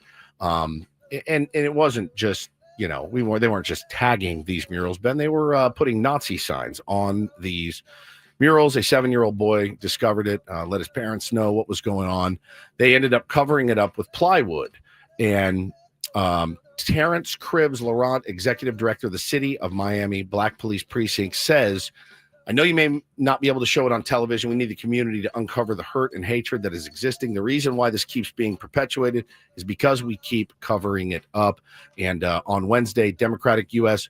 Representative Sheila Sheriff-Lewis McCormick described the vandalism as a vile act of hatred. We must treat it for what it is, a hate crime and meant to instill fear and division. We will not be intimidated. We will respond with unity, resilience, and an unwavering commitment to truth, justice, and the preservation of our history. Yeah, the defacement of murals with Nazi symbols is not something I'm super proud of. It's also just rude. Someone spends so much time creating a beautiful work of art. Bro, it's not offensive. Like it's not graffiti. It's Like, it wasn't like a wiener or something. They're like, oh, you idiot kids. I mean, that's the ones that kind of scare you living in that community. Finally, Paulie's got a little do this for us today. DD mega doo-doo. Yeah, so yesterday we had the story, I think it was in Don't Do This, talking about the Ellie De La Cruz emotional home run that he hit following the passing of his sister. It was do this. And the do this was the Cubs fan wanting to try to get that ball back to Ellie De La Cruz. So yesterday, after the roundtable, I checked my phone and I got a text from our buddy Nolan. Now, Nolan is a tier 1 and he is, I believe he's still in school to get into sports broadcasting. We had him up in the studio one morning. He wanted to just kind of see how things work.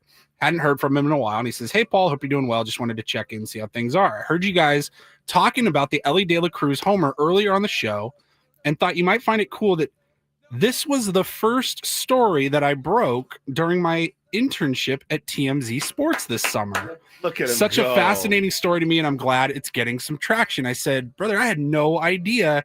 That is so cool. Well, you're welcome. Yeah. You're welcome for all the guidance and expertise that we were able to provide to you, Venmo is Nolan. Paul Reindl. Excellent. Let me throw in a quick bonus because I just checked. Remember, we gave a do this at the start of the week to our friend Steve Sugimoto. Yeah. Was playing in his first. He had been on the Japan Challenge Tour, played in his first real event this week. Shot 4 over in the first round and was near the bottom of the pack. Came back, shot even par, made the cut by 1 on the number. So he gets to play the weekend in the BMW Japan Golf Tour Championship Mori Building Cup 2025. Go Steve this weekend. And that is Don't and Do This for a Friday. That was Don't Do This with Ben and Woods on 97.3 The Fan. We'll come back. Darren Smith, SDFC broadcaster. We'll talk some soccer, talk some Padres with D. Smith. Coming up next year on 97.3 The Fan. All right, gang, it is Woodsy. Listen, a lot of uncertainty in life, but one thing I am absolutely certain of is that I am putting the best water in my body that I can put in. Maybe the other things that I'm putting in my body haven't been great, leading to my current physical condition, but I drink a lot of Eco Water, man, and that's one thing where I know I got no pollutants in my water. Had them come out, do the free in-home water test before they put the system in. And I was pretty blown away at what we were drinking, making coffee with, bathing our kids in, cooking our food in, washing our fruit in. I mean, it really blew me away. And we got the Eco Water system. Don't have to worry about it anymore. So check it out today. Soft Life and alkaline water now just $9.95 a month. Hard water isn't just tough on your skin. It's silently wrecking your plumbing, your appliances, your water heater. If you ignore it, imagine having to do an entire whole home repipe. Could run you up to about $24,000. Nope. This is why we trust Eco Water SoCal in our home. Been doing this a long time, since 1925. Still leading the way today. So call 760-350-3338 or go to ecowatersocal.com. Let them know Woodsy sent you, please. Not everything in life should be hard, especially your water. Keeping it soft since 1925. Eco Water, your water should be perfect.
Hey players, things are about to get real here in San Diego.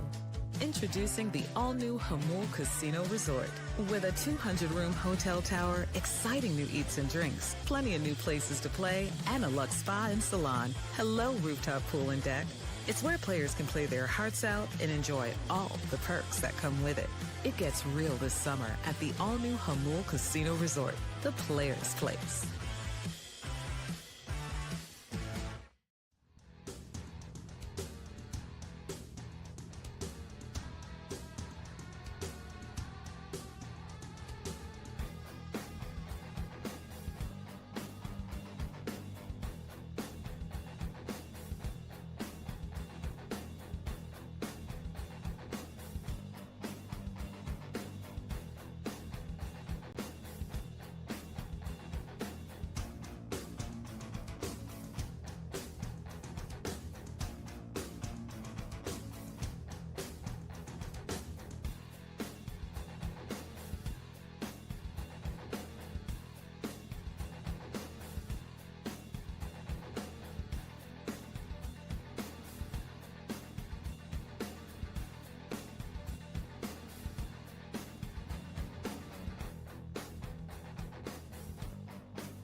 So this is the 1 week anniversary of Adam's meltdown. Oh yeah. When he sitting in Paulie's seat, running the board for us when Paulie was in Las Vegas. He got frustrated because he was unable to get Darren Smith's audio and video stream hooked up at the same time, leading to him pounding the table with both fists in frustration. Fisted it. The irony here is that Paulie is now saying, give me a couple of minutes because we're having a little trouble with the stream. What did Adam I trust do? Paulie. He did something. I'm blaming Adam. He must have messed I can something. see Darren on Zoom. He's talking. He must have messed something up on the I don't board. hear him. Adam, come on. I'm guessing Darren can hear us, but I cannot hear. He can hear us, but we can't hear him. Well, so last that could week be we a just had to go to the old telephone. I told him I'd give him a couple of minutes before just giving him That's a call fine. here. That's fine. Give him a second or two. We're going to talk about SDFC's friendly, which is kind of the soccer way of saying exhibition. A scrimmage. It's not it's better. It's kind of a scrimmage, but it's not quite a. There's no implications like win or lose. Nothing happens. So It doesn't it's a go against your scrimmage. name in the state. Hey, it's not a scrimmage. How is it not a scrimmage? You're trying to win, I think. Well, let's ask Darren. All right. What he thinks, like the actual technical definition of a friendly versus an exhibition game or a spring training game or a, whatever, preseason game. It's not preseason. It's in the season. It's in season, but it doesn't count towards the standings. It's a scrimmage. But a scrimmage, to me, indicates that you can fudge with the rules a little bit. We'll only play a half, or we'll only do this, or we'll just play subs. But it's a real game, I think. It's a spring training game. But they're not going to pull all their starters after like 4 innings. It's not that meaningless. So it's a scrimmage. We'll find out what Darren thinks after a check of traffic here on 97.3 The Fan. From the 855 Get Ross Traffic Center, protecting San Diego after accidents or injury, here's Kelly Danick. Traffic is sponsored by Eliminate Termite, the orange oil expert. Seems most of our problems have been in the North County this morning. Got this crash blocking the fast lane, South 15 before Rainbow Valley, and collision on westbound 78 before El Camino Real. Motorcycle involved in this one. Everything's in the center divide. Have termites? Eliminate Termite inspects, treats, and repairs termite damage, all with a full structural warranty. Their orange oil treatment is safe for people, pets, and the planet. No tent, no move out. Protect your home naturally. Schedule a free inspection at eliminatetermite.com. I'm Kelly Danick with Ben & Wood, San Diego's #1 sports station, 97.3 The Fan. And we are joined on the phone right now by SDFC broadcaster Darren Smith. I guess Paulie had no more luck than Adam did last week, but it's good to talk to you, Darren. Thank you. My apologies to Adam. Sorry for all the slander. Sorry for the aggravation. That was on me. I can confirm this week that this is something on your end, perhaps, but I'm still blaming Adam for last week. Yeah. Especially, I mean, hey, listen, you guys, you got a meme out of it. I don't know. My laptop's telling me I needed to update or upgrade or whatever the terminology is on Zoom. So get a new sound card. That'll fix everything. I have no idea what I'm saying. Bring it to Woods. He knows what he's doing. Yeah, send it to me. Yeah. Yeah. I don't know. You should see my desk. I have like 4 different microphones, cables everywhere. You go out there to SDFC, you interview these guys. And at first I was doing it on my phone. Then I was like, well, this has got to get more professional. Then I got some microphones. Now I like buying microphones and cords. Yeah. All sorts of cards and memory cards and podcast equipment. It's just a lot. It's a lot. Yeah, it is, man. It Too is. much. Yeah, when you're, Too much. It's you and I talked off air about this one time of like, because you're not on terrestrial radio anymore, and we both talked about how, for guys like us, we just want to show up and turn the mic on. We have a computer and we know how to get like our info off of it, but for us, walking in, clicking on, and being like, all right, let's create some magic. That is the beauty of it. If I'm at home having to download and manipulate, I call Paulie before every live stream. I'm like, my mic doesn't work. What is going on? Like, have you go to settings? Yeah. He's like, Yeah. So many I mean, I had walkthroughs to edit the SDFC midweek show the other day on this program called Riverside. No. And man, like I'm having to take, this sound and put it in the middle of this conversation and then call in the middle of that. And you should have, it was ridiculous. I quit. I'd be like, I'm going to go work at Papa John's. Well, that's all I can know how to do. When you're new to this stuff, you just go on Amazon to buy something. You're like, oh, this is affordable. And a lot of people are buying it. I'll buy this microphone. And you're like, well, no wonder it was a piece of crap. It's $20. Right. And then you start asking questions. It's like, well, is that an XLR? Like, what? Yes. What are you talking about? No idea. Is that omnidirectional? Or so I don't know. You're kind of a boomer like me, and I appreciate that about you. Total boomer conversation. No clue what I'm doing. Like microphones and cords everywhere, and I'm just completely hopeless. All right, Darren, define friendly for us. SDFC against Club America tomorrow. Where does it stand in terms of exhibition, scrimmage, preseason? Like, define friendly for us. Yeah, I mean, I think it's a cool opportunity. 30,000 people apparently are going to go to this. So yeah, I mean, it's pretty massive, and Club America it's a massive club that's coming to San Diego. Now, which variation you're getting of SDFC and Club America is to be seen. Obviously SDFC is an example. There are players that are playing all over the world right now. We have players that are with their national teams in Denmark and Northern Ireland and Finland, and other players who are playing in Egypt and around the United States. So, it's not going to be the regular squad, but it's going to be an opportunity for some guys who have been reserves mostly for SDFC. Maybe some of these guys feel like, hey, I should be playing more. The team's doing really well, but maybe I should be getting more than, 7-10 minutes a game.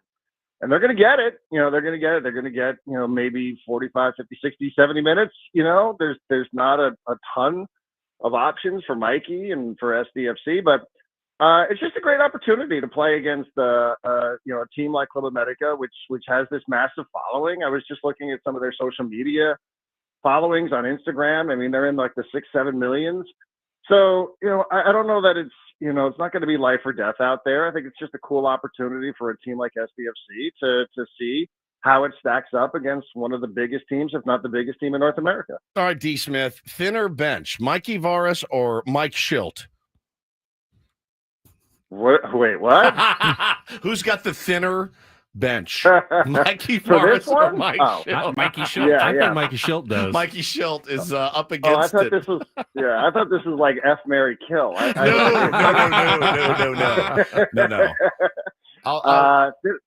For this week, now I'm I would thinking say about it's F, Mikey. Marry, Kill with Mike Schilt and Mikey Varas and Darren Smith. Yeah, Thank who else you you want to for throw that. in there? Like Yeah. Sean Lewis? Sean Lewis. Brian Dutcher? Perfect. Yeah, I don't- I'd marry Brian Dutcher for sure. Oh, you married Well, Brian Dutcher. yeah, me too. That's a the layup right there. no-brainer.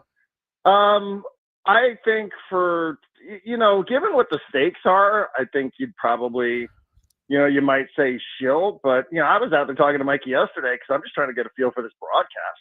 Like who's playing? Like like there are going to be guys playing that we haven't seen play a minute. And, I was asking Mikey just about the rules of the friendly, just the rules of the match. And he's like, how many subs do you get? And he goes, well, hopefully it's no more than 5 because I only have like 4 guys. So, I was like, yeah, that's probably good. And one of them's a backup goalkeeper. So, but given the stakes, where the Padres are, having split in San Francisco and now through Milwaukee, I would say just for this weekend, it's probably Schulte, but it's close.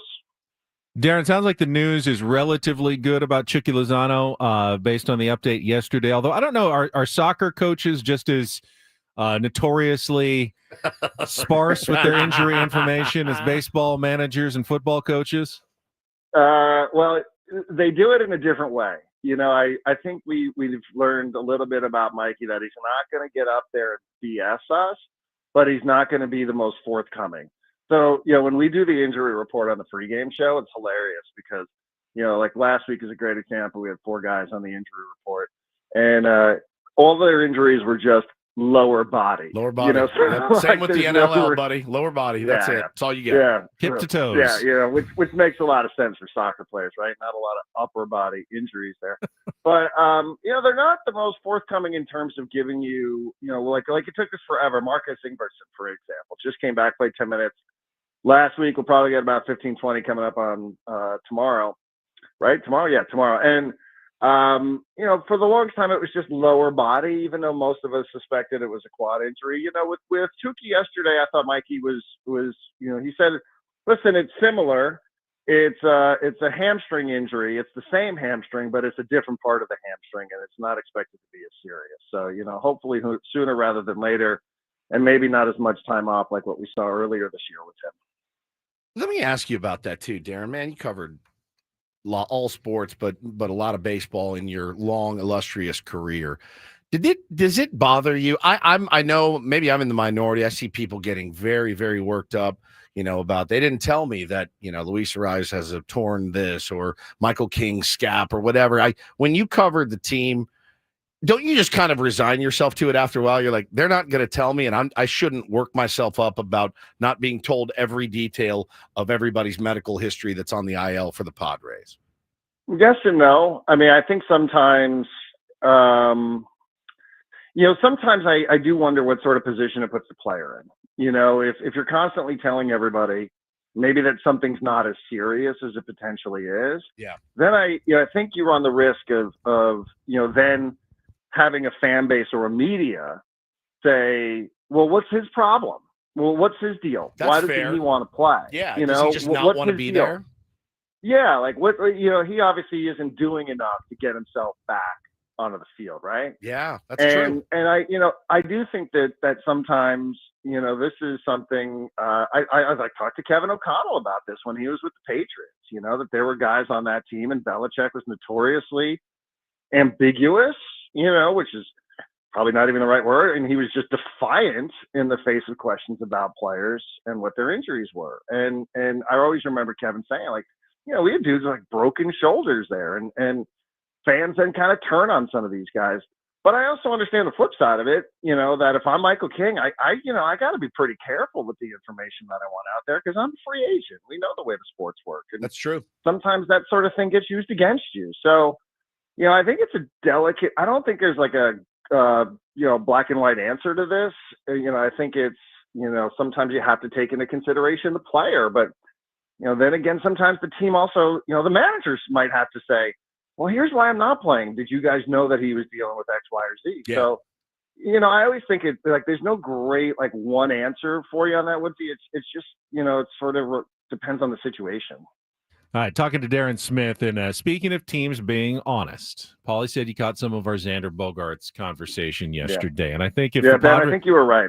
If the Padres are being honest, and they knew then what they know now, they wouldn't have signed Xander Bogaerts. Now, they have him, and they got to live with that decision and make the best of it. But the question was, what did they miss when they gave him $280 million for 11 years? Because he's not that player, Darren.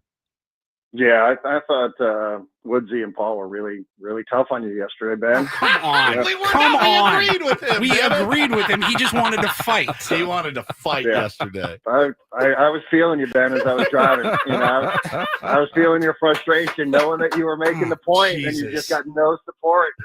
So good. Yeah, I was one of those dudes who was.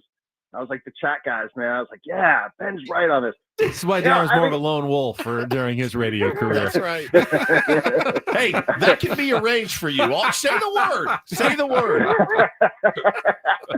I mean, I think everybody was right. Honestly, I think everybody knew the contract was going to be bad at some point. I don't think everybody realized, like, at some point meant year 3.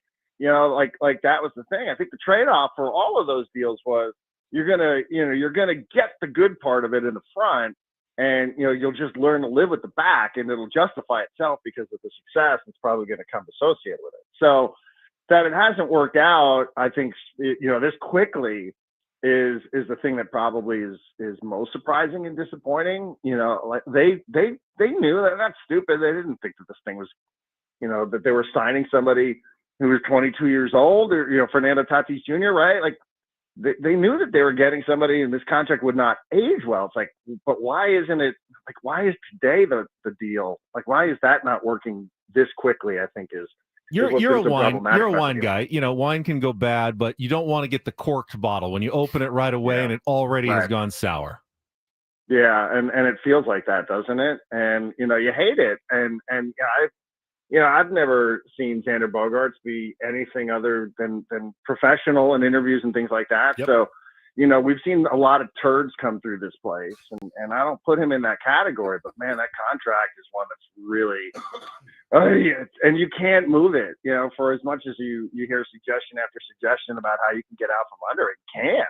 I mean, I just don't think that there's anybody out there that'd be willing to take on that contract. It's probably the worst contract in sports. Yeah, those deals just don't happen much anymore. Those Dodger deals, Josh Beckett, Adrian Gonzalez, we'll take on all this, and we'll get this. Yeah. It just doesn't happen. Teams are running their business much smarter these days, and I remember it at the time, D, and I'm sure you do too. And we all went, oh wow, okay, but where's he going to play? Great, but where's he going to play? But if we'll find a spot for him. If he keeps hitting 70 doubles a year, we're going to be in really, really good shape. Got the rings, knows how to win.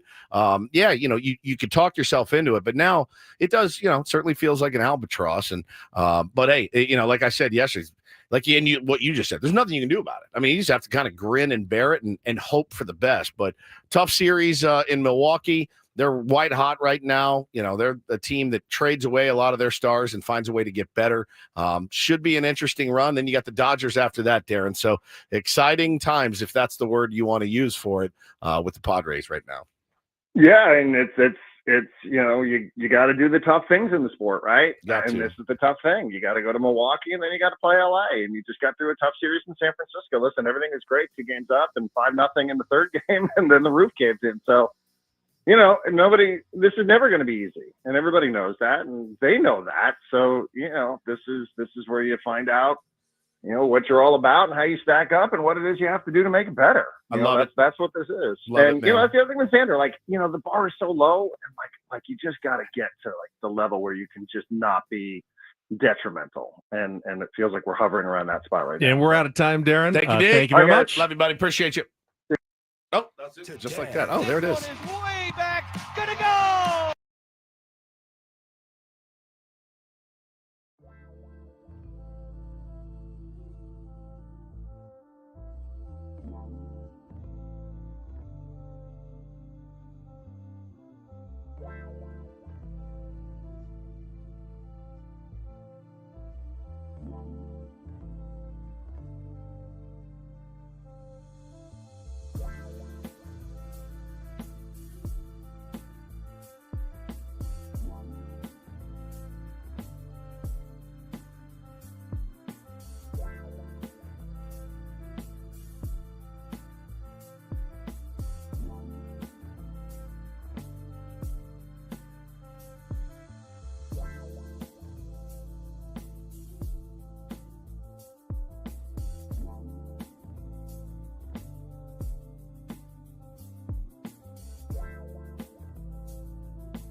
All right, my friends, we are halfway home on a Friday. Ben and Woods, 97.3, The Fan. Lovely to be here with you. I'm going to cut out about 10 minutes early today, go get some blood work, find out why my foot is turning purple. Falling off. Probably no big deal. The chat has never stopped speculating what may be wrong with you, though. I know. Just 2 hours of medical diagnoses on our YouTube stream. Indeed. I'm thankful to the tier ones for all of that. Mega Doomer says, look up cutaneous larva migrans. I have no idea what that is. Nor do I. I didn't even see that in my Google panicked Google search last night. So, yeah, who knows? Who knows? Sorry to Darren Smith. We had to cut him off a little hard out at the top of the hour. We ran out of time. We did. Appreciate his weekly contributions to the program greatly. Always. I'm Woodsy. That's Paul Rhino, the executive producer of the program. Get to Paulie's interesting Thursday night last night here in a moment. Ben Higgins is your friendly neighborhood sports anchor. I texted my wife. I usually do about halfway through the show every day just to check on her and the boys, right? Because she's got to get those dudes up, fed, and off to school. A couple more days of school for my 7-year-old, but the 4-year-old's going to be in his preschool throughout. Now, this is an all-timer, guys. I haven't heard back yet. Things have been a little tumultuous in the mornings from time to time. In fact, so much that my 4-year-old delivered what I think might be the greatest line of all time. He's 4 years old. He eats a lot of fruit. He loves fruit. Won't eat a lot else. He'll eat cheese from time to time. And so to get him some protein going in the morning, get him some wine, and he's ready for his French 100% his French vacation. French lifestyle. Yeah, French lifestyle. So my wife says to me, so I made him he likes his chocolate milk, and then he likes his fruit. You got to get some protein in him in the morning. So she put one of those little baby bells on his little tray. Oh no. Dude walks out, sits down, pre-dewaxed or dewaxed. Okay. Dude sits down, looks at his tray, and he gets mad. And, hey, what's the matter? You like cheese? He goes, every day my cheese sucks. Every day my cheese sucks. I fell out. My dude. Cheese sucks. I fell out. I was laughing so hard. I go, he did not. She goes, oh yeah. And he looked around the room like, every day my cheese sucks. And I go, these little turds. Are you kidding me?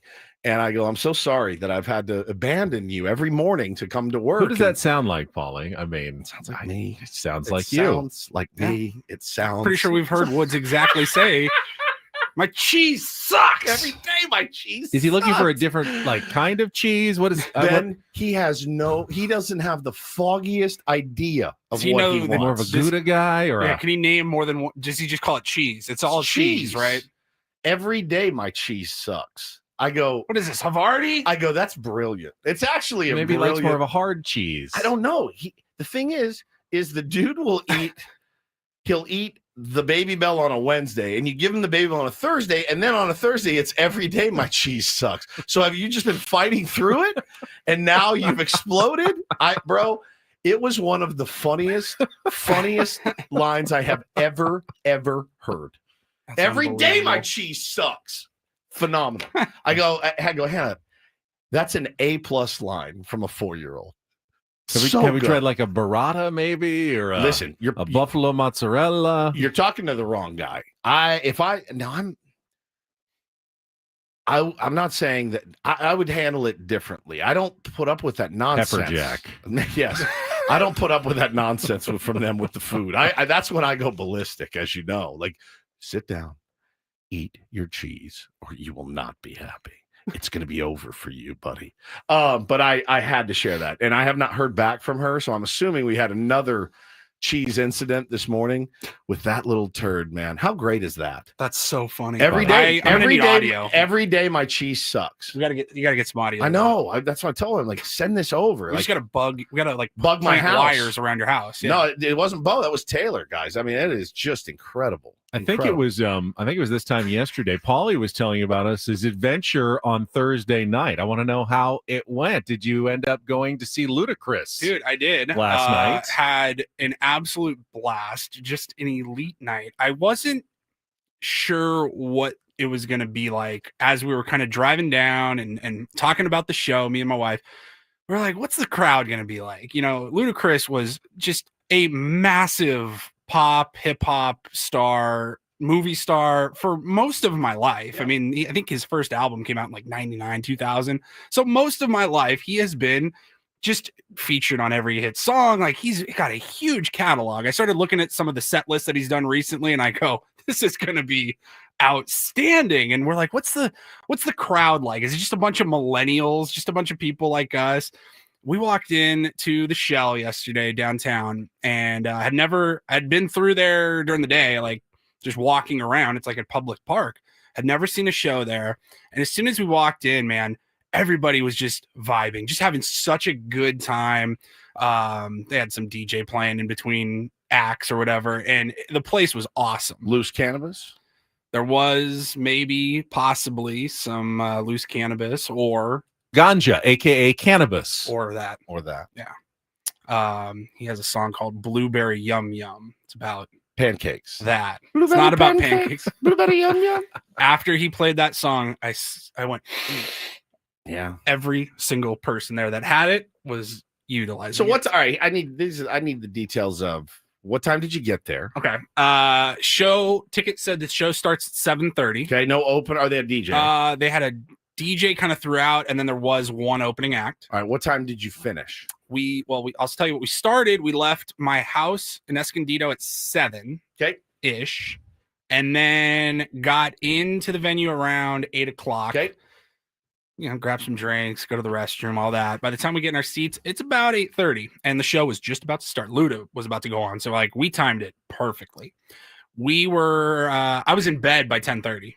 That's and good. Saw the whole show. Saw the entire show. Oh, that's excellent. He did a very quick encore. Like, he's like, I gotta go. Thank you, San Diego, and he left. And we're like, that was really abrupt. That was quick. And then we're like, we better get out of here now. So we started walking out, and then you could still hear the rest of the encore.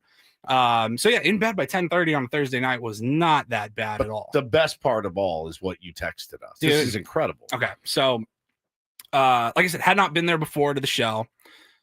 They have the lawn seats, and then they have all the chairs and seats below. And we didn't want to do the lawn. We wanted actual seats. So I think we were in like the back of the seated area in the middle. Pretty good seats. Yeah. Like from there, I was like, I did not realize you're this close. Yeah. I thought it was going to be like the amphitheater down in Chula Vista. I've sat in the lawn back there. It's tough. You're like, I'm just here to drink. I can't see. I cannot see a damn thing. Right. And we're like, these are pretty good.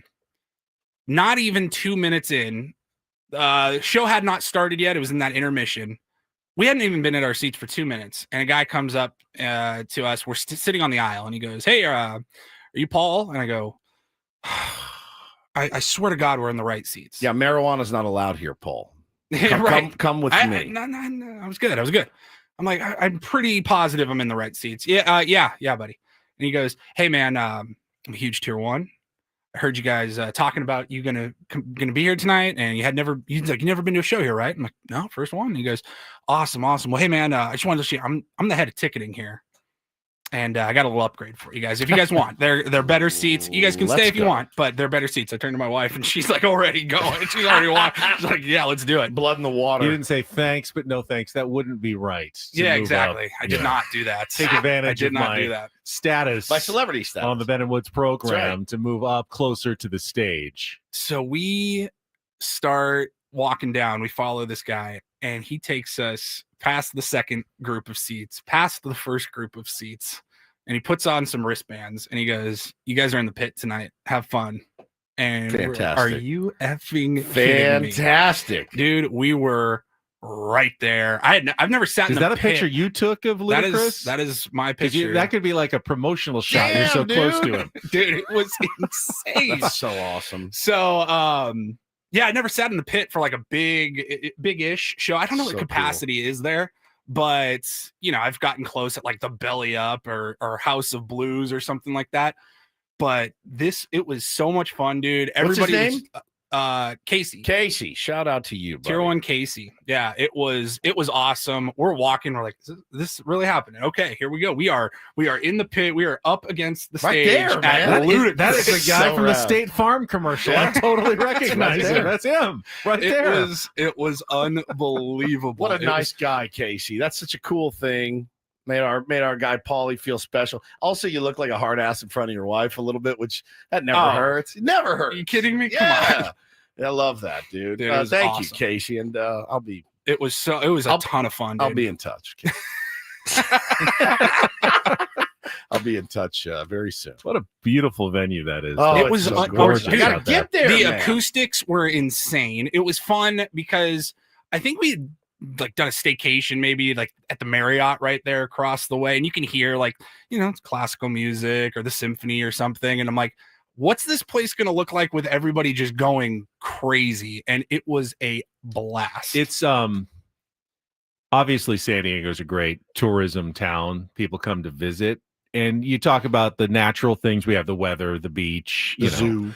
But like you also, if you were coming from out of town, I'm almost jealous of the tourists, because getting to come to places like Petco Park and the Shell and you know, just the different, you know, venues that we have here in San Diego. Don't be jealous, bro. They got I to know. fly back to Wichita I know. at some point. I know. You know, But it's cool. I mean, it's cool. It's there's so many reasons to come here 100% to San Diego, which is so it's great. the best. It's the best. There's nothing like it on the planet. And yeah, I got to see a show there soon. I wanted to go see Counting Crows when they were here because I'm 49 years old. Why wouldn't I want to go see Counting Crows?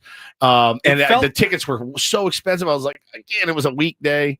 It's kind of weird. Like I'm kind of getting to that age now where all the bands and artists that I grew up listening to are kind of going on these like reunion tours, or they're just trying to take advantage of that nostalgia now that my group, my millennial group, is the group that's spending a lot of the money nowadays around the country. And so like, I mean, I never thought Blink-182 would get back together. They've reunited and they've gone on like 2 world tours. It's already happening.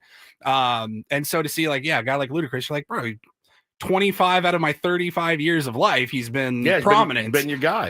And so it was a really fun experience. Good for you. Good time. Good for you, Casey. Thank you for that. That's very, very special. Thanks for taking care of our boy and his beloved Megan last night. Glad you had a good time, but you're still here and awake and alert in the morning. Well, afternoon Padres game really helped. I was able to do the wrap up. I was able to do all the work by 5 o'clock. Yeah, you can go home today and sleep. You don't have to go get blood work and lose your leg. No, so that's cool.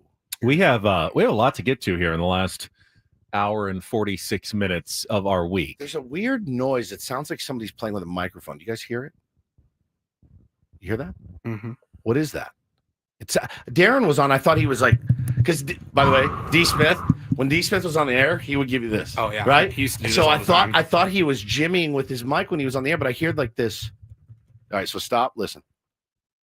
It's gone now. I don't hear it. I heard it earlier. Oh, it's gone now. There it is. No. It's like yes. Sounds like a little baby fart. Listen. You don't hear that? I don't. I do not hear it. Put your other headphone on. Put your headphone on. You don't hear that? Nope. We're not pranking you. I swear to God. I swear to God. You don't hear that? That's wild. All right. We got a lot to get to in the last hour and All right, 45 we'll be minutes fine. of this program. We have tickets to give away Not to that, the. I mean, we don't have that much to get to. We have tickets to give away to the San Diego County Fair. We have tickets to give away to the Padres Dodgers series. We have Josh Stein, the Padres. Right now. All right, there's one thing that we've gotten done. Paulie is giving away the tickets to the San Diego County Fair right now.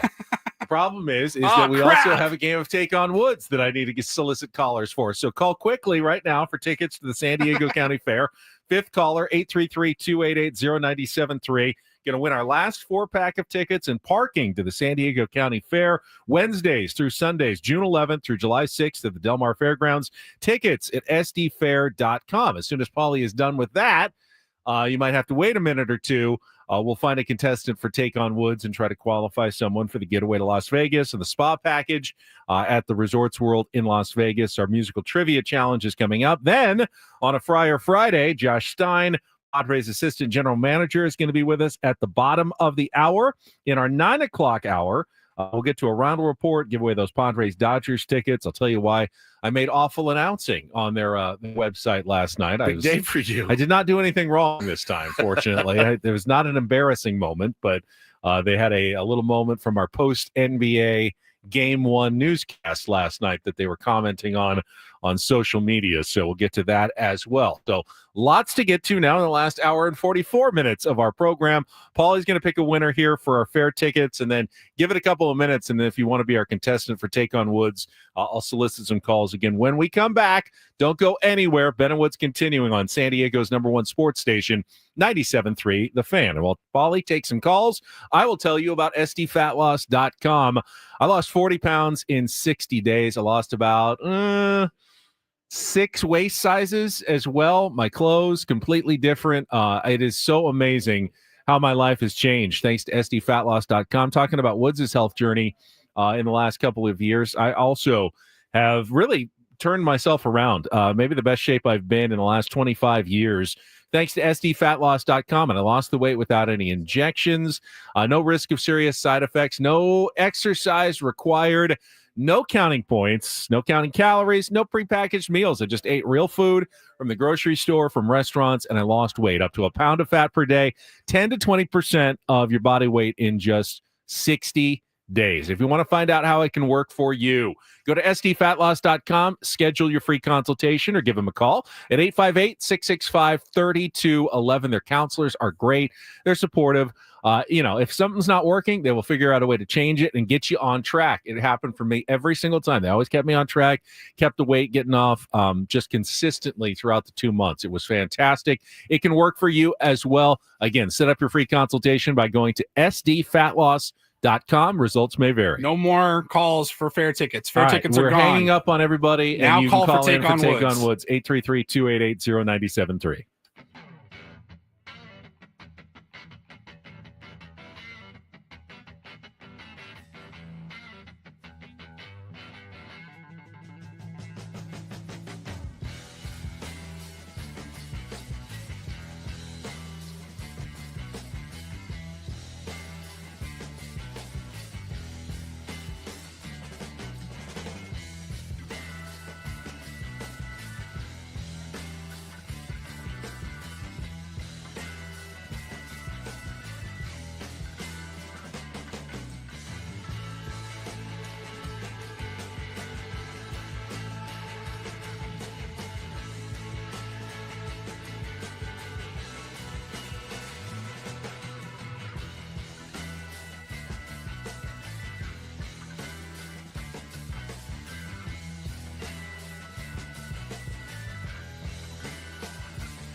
Hey players, things are about to get real here in San Diego. Introducing the all-new Hamul Casino Resort. With a 200-room hotel tower, exciting new eats and drinks, plenty of new places to play, and a luxe spa and salon. Hello, rooftop pool and deck. It's where players can play their hearts out and enjoy all the perks that come with it. It gets real this summer at the all-new Hamul Casino Resort, the player's place.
All right. As Paulie said, we have given away the fair tickets. Congratulations to our winner, Scott. Scott, which means anyone calling for fair tickets, stop calling. You can call for Take on Woods now, 833-288-0973. A player game in a couple of minutes. Josh Stein, the Padres assistant general manager, right-hand man to AJ Preller, is going to join us in just a couple of minutes. We ran into Josh in the Padres clubhouse when we went down last week and chatted with him for a couple of minutes. He actually brought up the story that you brought up on the air. Don't do this. Talking basketball, fake story about a Padres fight in the clubhouse. Paulie, did you miss this last week when you were on vacation? Oh, so no, yeah. I remember hearing something about the it. parody account Talking Basketball, when the Padres were kind of scuffling, said, oh, yeah, we've got reports of there was a fight in the locker room between two players. I think it was the weekend before my trip. That was in Atlanta. It was totally fake. It was not a real account. It never happened, never even came close to happening. But Josh told us he had people calling him going, what's going on? What's happening? It's like they fooled like everybody. They did. So. That went all the way up to the front office, dude. Wow. How many other teams are getting calls because of fake accounts? And they're just like, oh my God. Who knows? I mean, probably a lot. Those yeah. I mean, bro. I'm sure it happens all the time. Somebody sent me something yesterday, you guys, from Padres Facebook. And oh my God. It's actually scares me how many people out there believe everything that they see. Some guy posted on Padres Facebook about Fernando Tatis Jr. is donating $30 million of his salary to charity, and the amount of people that commented. I love this. This is great. What a noble gesture. I don't think Fernando even has $30 million. First of all, he doesn't make that much per year yet because his contract escalates. Guys. Plus, don't forget, like taxes and agent fees, and he signed a deal that he gives away a lot of that money with his agency that he signed up with early. I don't think he has that kind of money to give away, honestly. I mean, again, it was the comments underneath. I was like, we have some gullible people out there. All right, looks like we got a contestant on the line. Let's get to it. It is time to play. It's Con Woods.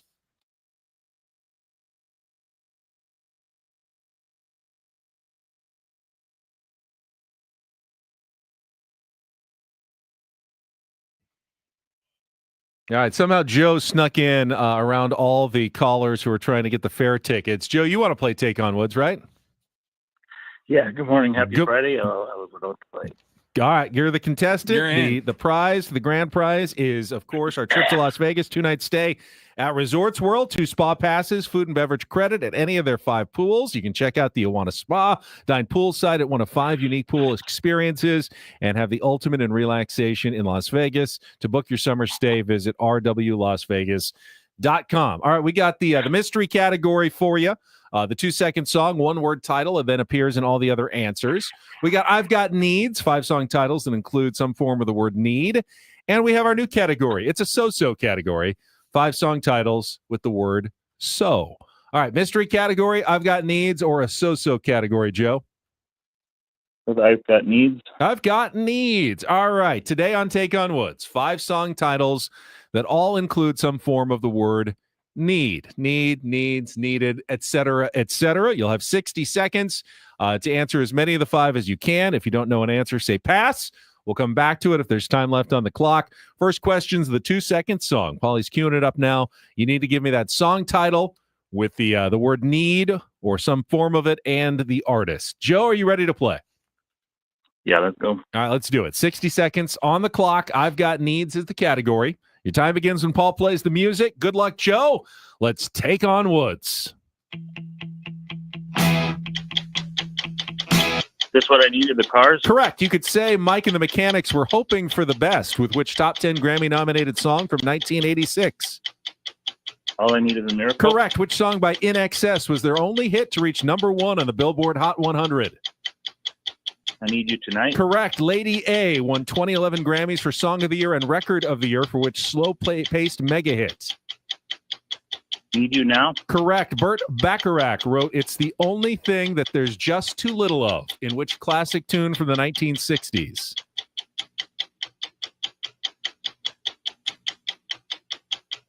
Burt Bacharach wrote It's the Only Thing That There's Just Too Little Of, in which classic tune from the 1960s?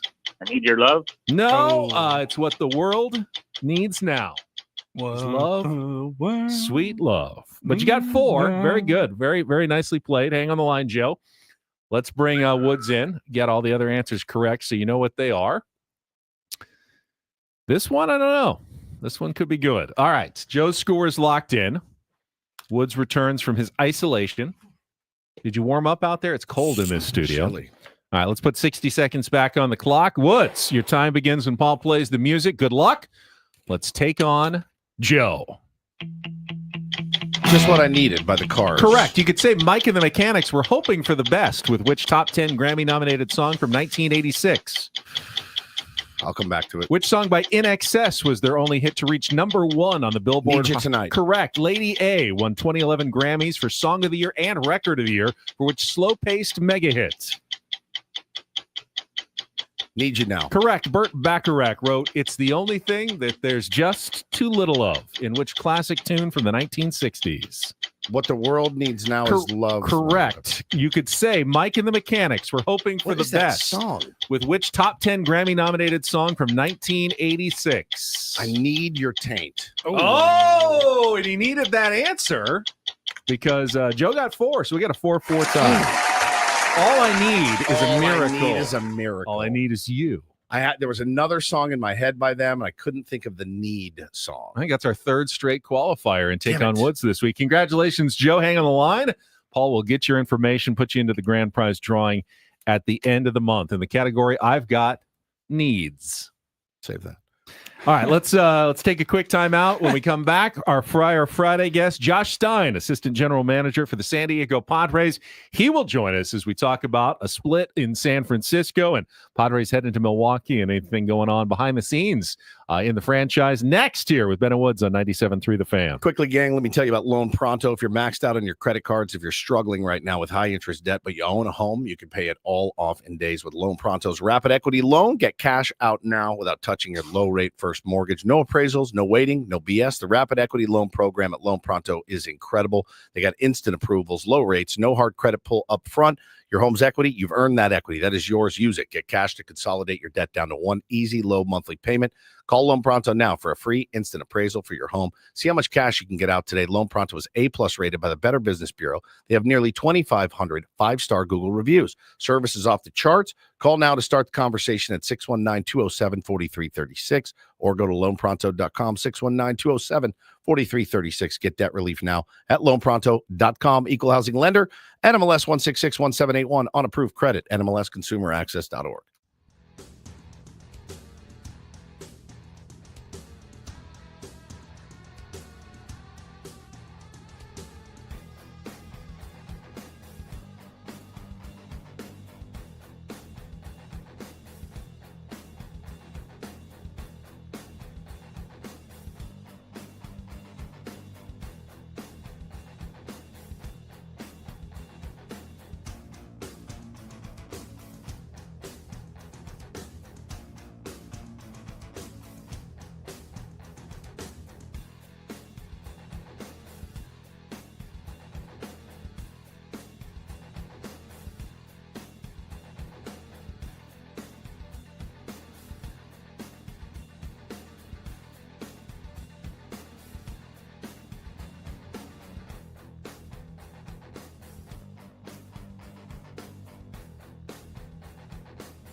Hey players, things are about to get real here in San Diego. Introducing the all-new Jamul Casino Resort. With a 200-room hotel tower, exciting new eats and drinks, plenty of new places to play, and a luxe spa and salon. Hello, rooftop pool and deck. It's where players can play their hearts out and enjoy all the perks that come with it.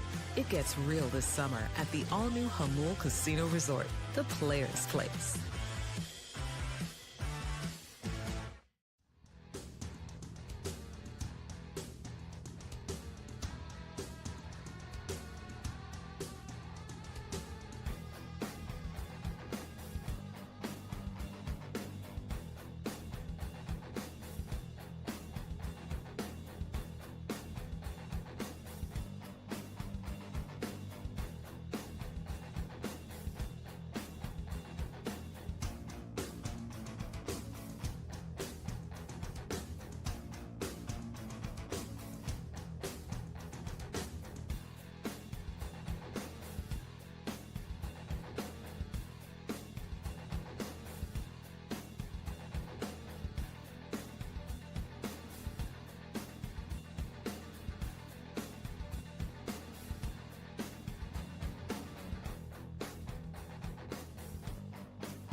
Let's get right to it on a Fire Friday. Not going to make our next guest wait. Looking forward to chatting with the assistant general manager of the San Diego Padres. Josh Stein is back with Ben and Woods here on 97.3 The Fan. Happy Friday to you, Josh.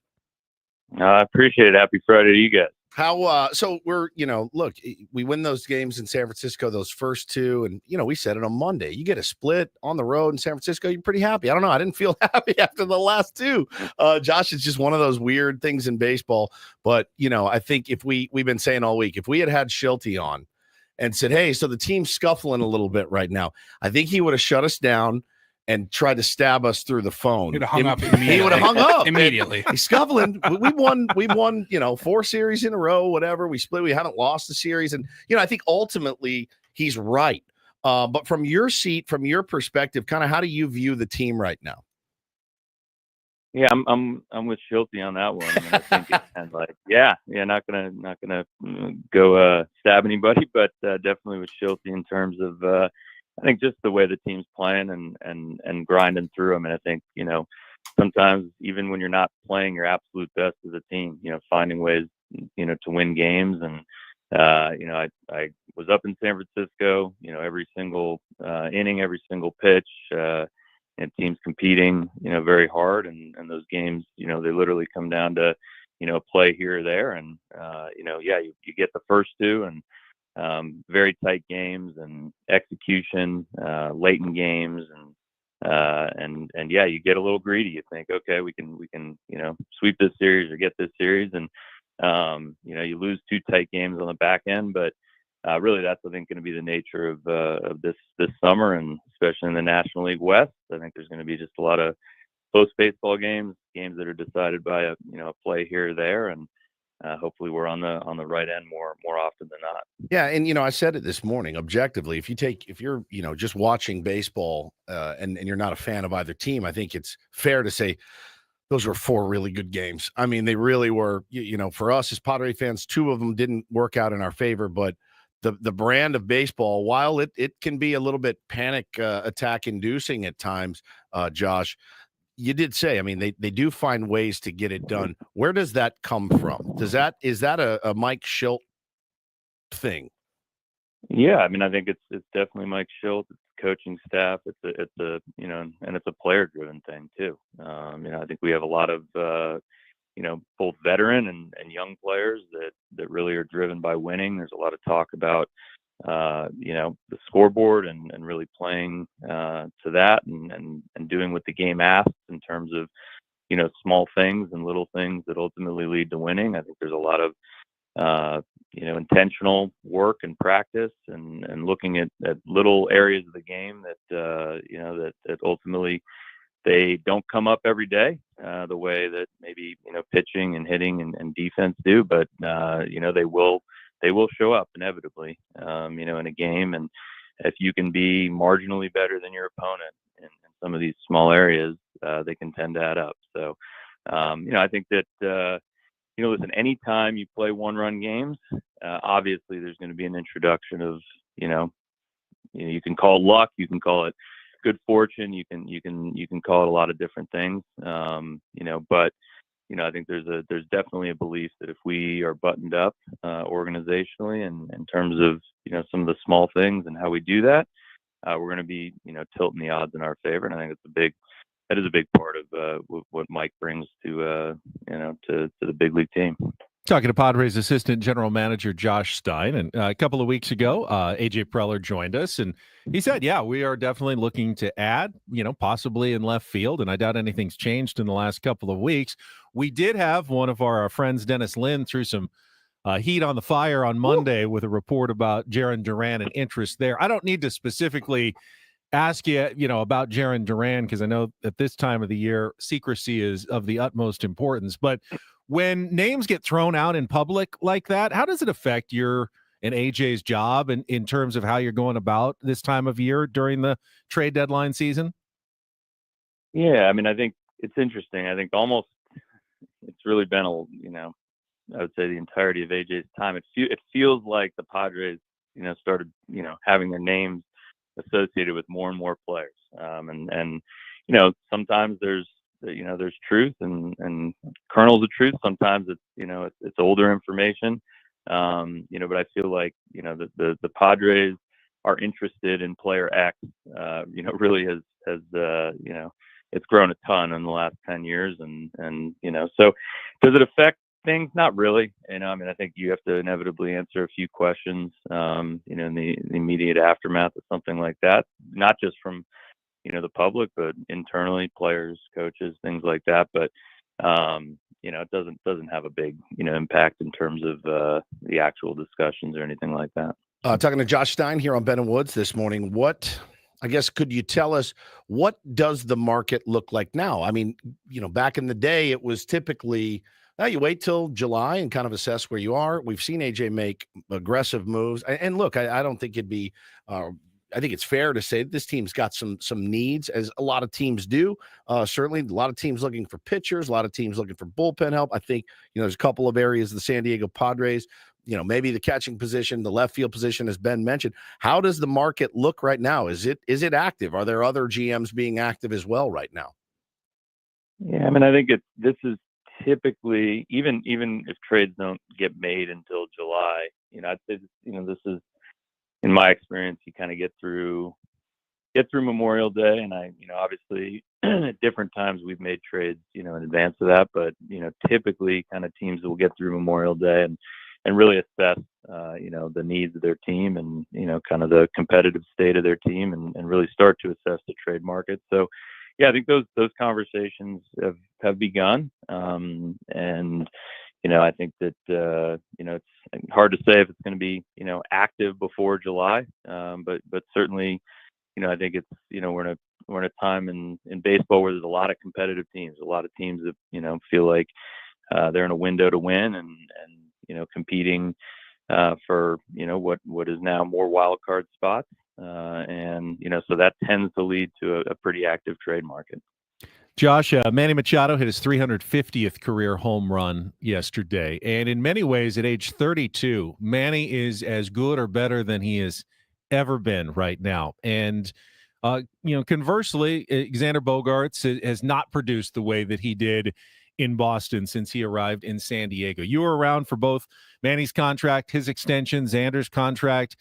How do the Padres, how do you guys try to project how a player's going to perform as they age? Like, looking at crystal ball in the future and go, I think this guy is going to be, okay for years to come, or I'm a little worried about whether this guy, is going to be able to keep it going deep into his career. How do you kind of evaluate those projections? Yeah, great question. And again, a lot of what you're looking at is past performance, and certainly trying to contextualize that and look at the totality of that past performance. But that's going to be, is going to be a large part of any kind of projection, kind of going forward. And then, I think we're also looking at, the skill sets that these players bring to the table and how those skill sets specifically, tend to age. Obviously looking at, physical aspects of their game, their athleticism, their defensive ability, their base running ability. So there's a lot of different, kind of components you're gonna take into account. Obviously, the bat is the one that, that's going to get the most focus in terms of kind of production, as largely it should. But there's also components defensively and from a base running standpoint that we're always looking at as we make these kind of decisions. And I have to imagine makeup of the person is a lot too, and I know that's been a focus.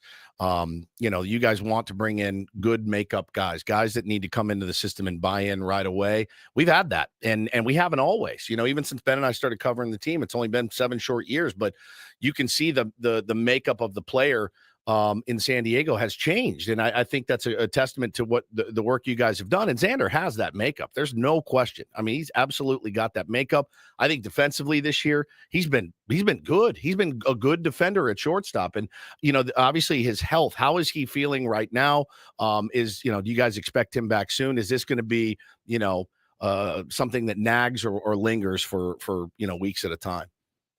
Yeah, I mean, not with the team currently, so hard to say today. I mean, I think it's been a minor issue that he's been kind of dealing with, and obviously it started barking a little bit, the last couple of days, and obviously was down yesterday with the left shoulder. And but Xander, I mean, look, that's part of, you talk about makeup, you talk about, what someone brings, every single day to the clubhouse in terms of, mentality and engagement, with his teammates, and, and then, taking the field and playing a premium position, being a threat on the bases. And those are all components that, that Xander Bogaerts brings, even if the bat is, is not exactly where, he wants it to be and we expect it to be. So, hopefully we get Xander back in the lineup today. I haven't seen the lineup yet. I know that it's a day-to-day thing, and he was needed yesterday down, but it's not something that I think we're overly concerned about at this point. Josh, we followed Yu Darvish's recovery very closely, and just know his story, and we respect you immensely. So we know that he's going to get back whenever he can. But from an organizational perspective, I think he's scheduled to throw another bullpen today or tomorrow. How confident are you that Yu Darvish is going to be contributing to the Padres in a meaningful way this season? Yeah, I mean, I'm fairly confident. I mean, I think you can never sure. Guarantee anything with pitching and with arms and elbows, but again, a lot of it has to do with the trust in the individual, and and obviously I have a lot of faith in you to be both very cognizant of what's going on with his body, but also to push and understand kind of where he's at and where we're at. And I think that he's doing all those things very appropriately in this process. And I think we got kind of built up and close to a point where we were getting nearer and nearer to kind of his debut this season, and unfortunately had to back off. But again, I think that we're starting that ramp up process again, and the hope is he will be able to pitch in the second half of the season for us. Because you and AJ have to be pretty honest with yourselves, because if you're overconfident on a guy and he doesn't produce, you need to address those issues possibly with acquisitions. So I'd imagine that's something that you have to always take pretty clean and hard looks at during the season. Yeah, I mean, that's ultimately our job, right? Is to provide depth, whether you ultimately need it or not. And I think that so whether it's Yu Darvish or really anyone, and specifically any starting pitcher or pitcher on the team, you're hoping for the best, but you have to be planning always for contingencies and understanding that that you may be reaching into that more so than maybe you'd hoped. Josh, really appreciate it. Good luck to the Padres in Milwaukee this weekend, and then back for the first three against the Dodgers. Woo-hoo. Monday, Tuesday, and Wednesday. We got some tickets to give away coming up here soon as well. Thank you so much. Absolutely, guys. Appreciate it. Josh Stein, Assistant General Manager for the San Diego Padres. Let's take a quick check of traffic. We'll react to what you just heard. Don't go away. Ben Woods here on 97.3 The Fan.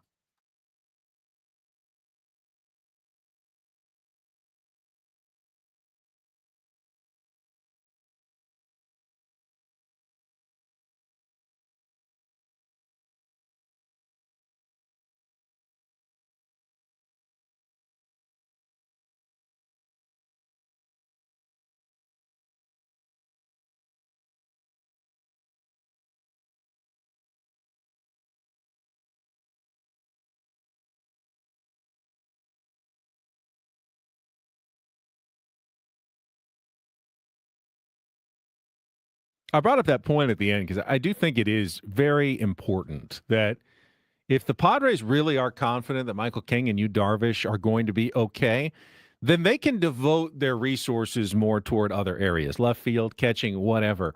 If there is a larger doubt in their mind that they're going to get meaningful contributions from those guys, they may have to devote those resources toward starting pitching. If they can't let what happened in 2021 happen again, where they just ran out of starting pitching and they looked to Jake Arrieta and Vince Velasquez. Oh my God. Don't even bring that up, man. Holy cow. And it shouldn't come to that. They have more depth now than they did before, but you have to be honest with yourself when you're making those evaluations if you're in AJ or Josh Stein's positions. Honestly, Benny, I don't even know.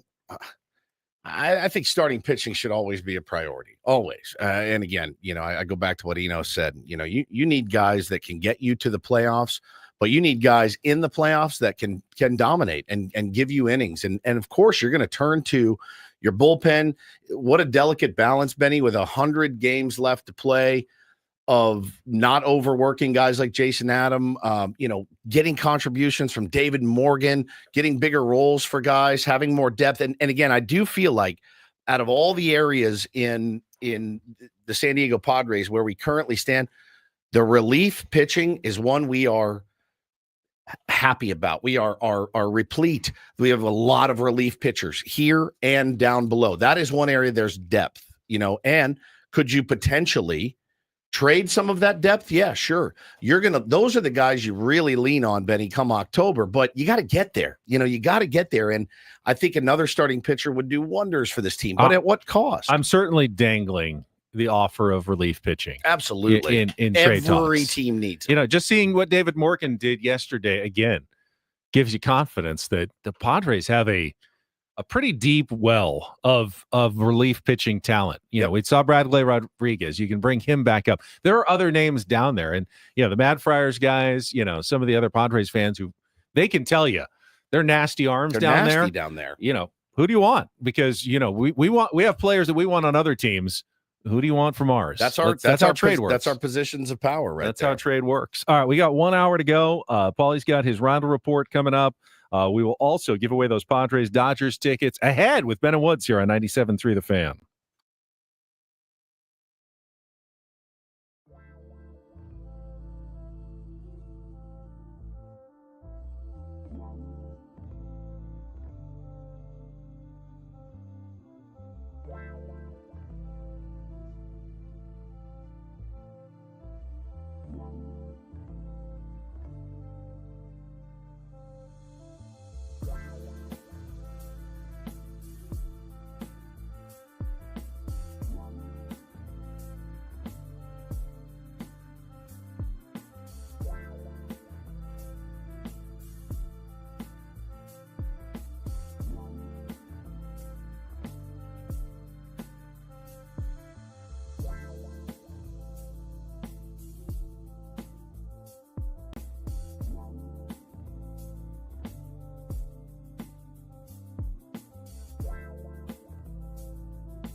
Another one, huh? Now you nailed it when you said quote, I'm not a culture guy. This guy's unbelievable. He's unbelievable, isn't he, Paulie? Tell everybody that the I'm email. cultured. No, you're cultured, but you're just not you don't like being part of the culture here. But I didn't say anything wrong. I just said when we got an email about the next Culture Club event here at Odyssey.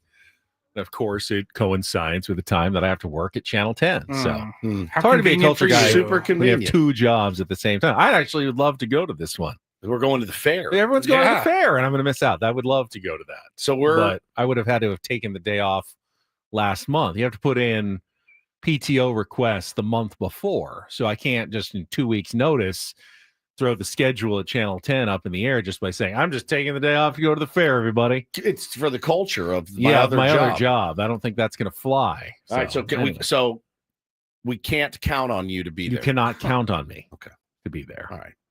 I'll be there. It's at the fair. I'm all in on it. It's good. It's a great event. I love that idea. That is a lot of fun. Now, I'm assuming with the Culture Club, we can't just, me and Paulie just can't go in and just do what we want.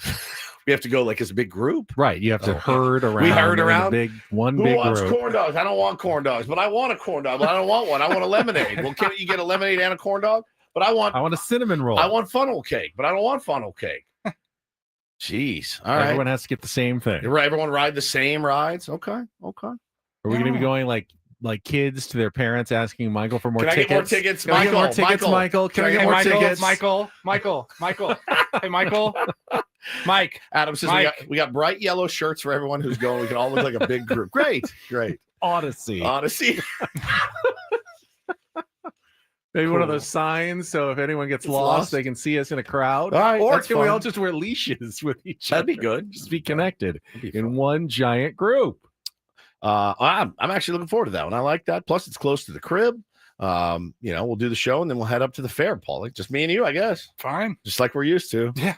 Like always. Take a look ahead at the Padres' upcoming series in Milwaukee in just a second. Quickly, I wanted to go through some of the games from last night in Major League Baseball. Mentioned that D-backs comeback to beat the Braves 11-10, 7-run ninth inning. Atlanta is now they're kind of on the verge of, is this not going to be our year? We thought this was going to be a really good year, and it has not gone well. It's not too late to turn it around. But where are they at in the standings? They are in fourth, I believe, in the NL East right now. That's not a division you had a whole lot of room to start slow. What are they, about 5 games under 500 at this point? It's certainly nowhere near what they expected to be.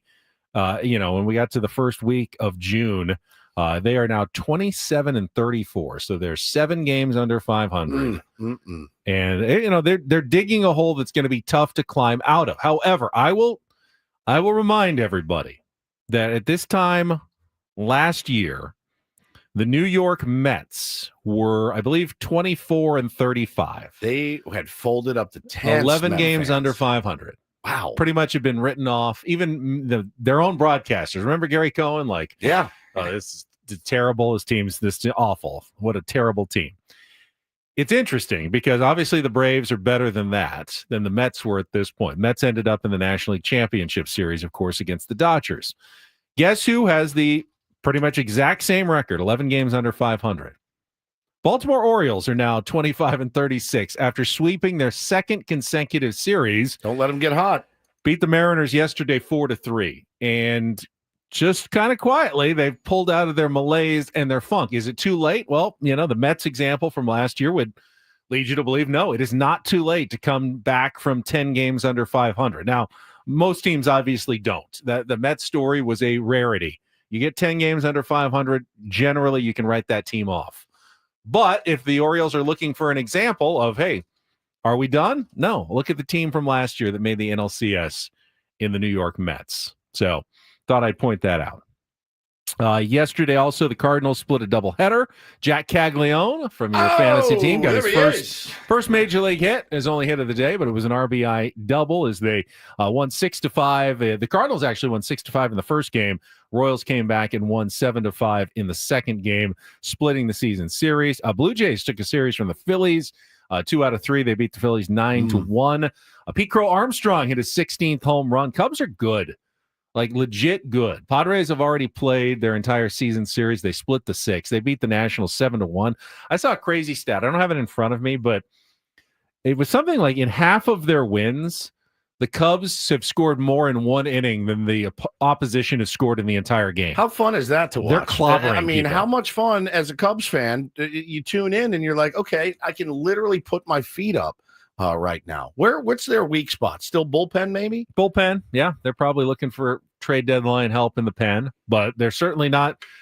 I mean, when you got 7-1 leads, your bullpen doesn't need to be that great. Yeah, fair. To hold on to big leads like that. They've been really, really good. Tell that to the Braves, though. So far this year. Yeah. That's true. I mean, I watched that yesterday, man. I mean, you put in a guy named Scott Blewett. I couldn't. He's actually got good stuff. The weird thing is just they hit him, and he walked. Walks absolutely kill in this league and in every league. To be honest with you, but I watched that, Benny, and you have to give a lot of credit to the Diamondbacks for just grinding it out and big hit after big hit. It was crazy. That scares me. That scares me from the Diamondbacks. As soon as we think they're dead and buried, they go out and sweep the Braves. And there's a lot of teams kind of on the cusp right now that need to get it going. All right, so the Padres head to Milwaukee today. They open a 3-game series at American Family Field, formerly Miller Park, against the Brewers. And you'd think you haven't been following the Brewers that closely. Oh, they lost Corbin Burns. They've lost Devin Williams. Who else did they lose? They've lost some good starting pitching in the last few years. Got to be a pretty bad pitching team at this point, right? Nope. You'd be wrong. In fact, the Milwaukee Brewers have won 9 of their last 10 games, largely on the basis of their somewhat anonymous starting pitchers, including the guy that the Padres will be facing today. The legendary Chad Patrick maybe has been their best starter this season. Right-hander has been very consistent. I don't think he's given up more than 3 runs in a start. Yeah, he's allowed 3 or fewer runs in every appearance. Yeah. He is pitching through 63 2/3 innings. He's got a 2.97 ERA. He's got 57 Ks in those 63 2/3 innings. Yeah, looks to be a pretty sharp guy. Randy Vasquez will counter for the San Diego Padres right now. Again, with Randy, it's a kind of bite your nails, hold your breath. The MO for Randy Vasquez this year, though, is every game I've watched, I'm like, oh, man, he's wild. He's out of the zone. Finds a way to knuckle down, keep you in a ball game. Hopefully that continues tonight. Again, with this team, it's offense. If the offense can hit Chad Patrick, Ben, we're in good shape. Tomorrow, the Padres will face Jose Quintana, who has kind of been their version. Been really good. Their version of Nick Pivetta, an off-season veteran pickup who has performed well beyond expectations, has been really solid for them in their starting rotation. I mean, better than solid. Like he's got a 2.77 ERA. He has a lot. He doesn't strike out a lot of guys, so he gets kind of that soft contact. He keeps runs off the board, which is really, really important for a starting pitcher, and keeps his team in ball games as well. And, you look up and down their roster and you're like, all right, yeah, Christian Yelich is there. They got still there. They got Jackson Chourio, who's I think he's off to a much better start than he was. He started off pretty cold, but he's heating up a little bit. And then they have those guys that make you insane. The Sal Freliks of the world, right? Guys like that, very fast, will pop one in the gap. Next thing you know, they're standing on third base. Rhys Hoskins is on that team. Yeah, I mean, like, we have more stars than they do, certainly, but we're very similar, kind of comparable teams. And I'll point out that Milwaukee has earned this opportunity by playing well. They've climbed back into the wild card race. They're like a game behind, half game out of behind St. Louis, Cardinals, and San Francisco. Yep. So, and they look at this chance, to face the Padres as a chance to, move up in the standings. It's early in the season, but they've earned this. I'm sure they're very excited for this series with the Padres coming into town. It'll be Kolek for the Padres in game 2 tomorrow, and then Ryan Bogaerts. So you're going with the guys who have actually won games for you lately. It seems like it's the back of your rotation, but, it's Nick Pivetta and Dylan Cease who lose, and it's Stephen Kolek and Ryan Bogaerts who give you the wins. And I'll say make some sense. I don't know. It's a 7-day road trip. You're coming home, and you're splitting out. You're coming home a winner. You're coming home a loser. You know what I mean? As far as the road trip goes, this is going to be a tough series to win. It will be. They're a really, really tough team. But you know what, man? We played pretty good. We played pretty close games. Josh Stein, when we had him on, was talking about This is what was so weird for me watching the game yesterday. And Schulte talks about it all the time. And I think they practice it more than they don't. Those little things, the extras, the extra inches, little things like getting a bunt down or sliding when you are a very close play at second base, things like that. You should. I mean, yeah, that it's weird when the Padres don't do it because did anyone get an explanation from? I never saw a quote from Jose Iglesias as to why did he not see something. And he clearly wasn't going maybe as hard as he should have. He smoked that because ball, he hit the ball so hard. But the carom was absolutely perfect. Yeah, which you can either stop and kind of be embarrassed that you're at first, or go really, really hard and slide into second and try to. And he decided to go door number 3. Stand up. I'm gonna. It was not a stand-up double. I'm gonna just see if I can cruise into second. Pretend it was a stand-up then double. Panic and do the. I'm gonna tear my hamstring dive with my. Yeah, foot. that was weird and unfortunate from a veteran. You don't expect that. Tonight's game here on 97.3 The Fan, 5:10 p.m. Tomorrow's game will actually be on KSON, and then Sunday's game will be on Sunny. No, they're all going to be on 97.3 The Fan. What are you talking about? I'm pointing out That's the fact. not funny. I'm pointing out the fact that all of the radio games every season are all here on 97.3 The Fan. Indeed. On TV, you have to play cable roulette to find where the Padres are going to play. Tonight, Padres TV, Don and Mud. Tomorrow, Fox. Sunday, it's only one Don and Mud, right? Yep. Sunday, Roku. How do you watch a game on Roku? I have no idea. All right, I'll see you on Sunday morning. All right, hold on. If you don't have a Roku, can you still watch the game? What time's the game? It's 10 a.m. 10:05. Now we have our very last Tier 1 game at 1. Okay. So we'll be able to watch some of it. Yep. And of course listen to it right here on 97.3 The Fan. Do I go to Best Buy to buy a Roku? Do you need a Roku to watch Roku? Actually, no. I don't know what TV or TVs you have brand. A smart TV will, but a smart be enough. TV, like, do you need to pay any extra? Our TV in the living room does not have a Roku device, like HDMI'd into it, but it has the app store on the TV, the internal app store, and you can download the Roku app. Okay. And that is how you should be able to get the game. And then what's it going to cost me? What's the action that's going to come my way? I think Roku's free, honestly. I don't remember. They only had like MLB.com says how to watch Padres Brewers free on Roku. Every Sunday, streaming free on the Roku channel. Okay. Yeah. The next matchup, watch whether you have a Roku device or not. It's free. No subscription is required. That's what I thought. Okay. All right. Yeah, you are correct. Multiple ways to find it. Access the game via the sports section on your home screen menu if you have a Roku device. You can also input MLB leadoff in the search section. Okay, if you don't have a Roku device, yes, it's very simple, they say. Just download the Roku channel app, which is available on Amazon Fire, Samsung TVs, and Google TVs. It is also accessible if you want to watch on your computer via therokuchannel.com. No login required. Well, my eyes just now that has over. Cleared that all up. Quite simple. That was extremely clear. I'm going to listen to it right here. You can literally go to therokuchannel.com and watch. I'm gonna listen on 97.3 The Fan. Listen to Jesse and Tony do their thing. Can I still watch the MLB if I have MLB TV? Yes. Oh, you can. That's what it says. All right. So that's Sunday. Tomorrow's a Fox broadcast. Mm-hmm. Yeah. And I don't know who the announcers are. I hope it's Joe Davis. That would be great. I would love that. Doesn't say who the announcers are going to be. Davis and Smoltz. Oh, please. Well, for Fox, probably could be. For the Roku, I think sometimes they use the local. Maybe Mud or Don will be doing the Roku game. I have no idea. I don't remember who does the Roku games.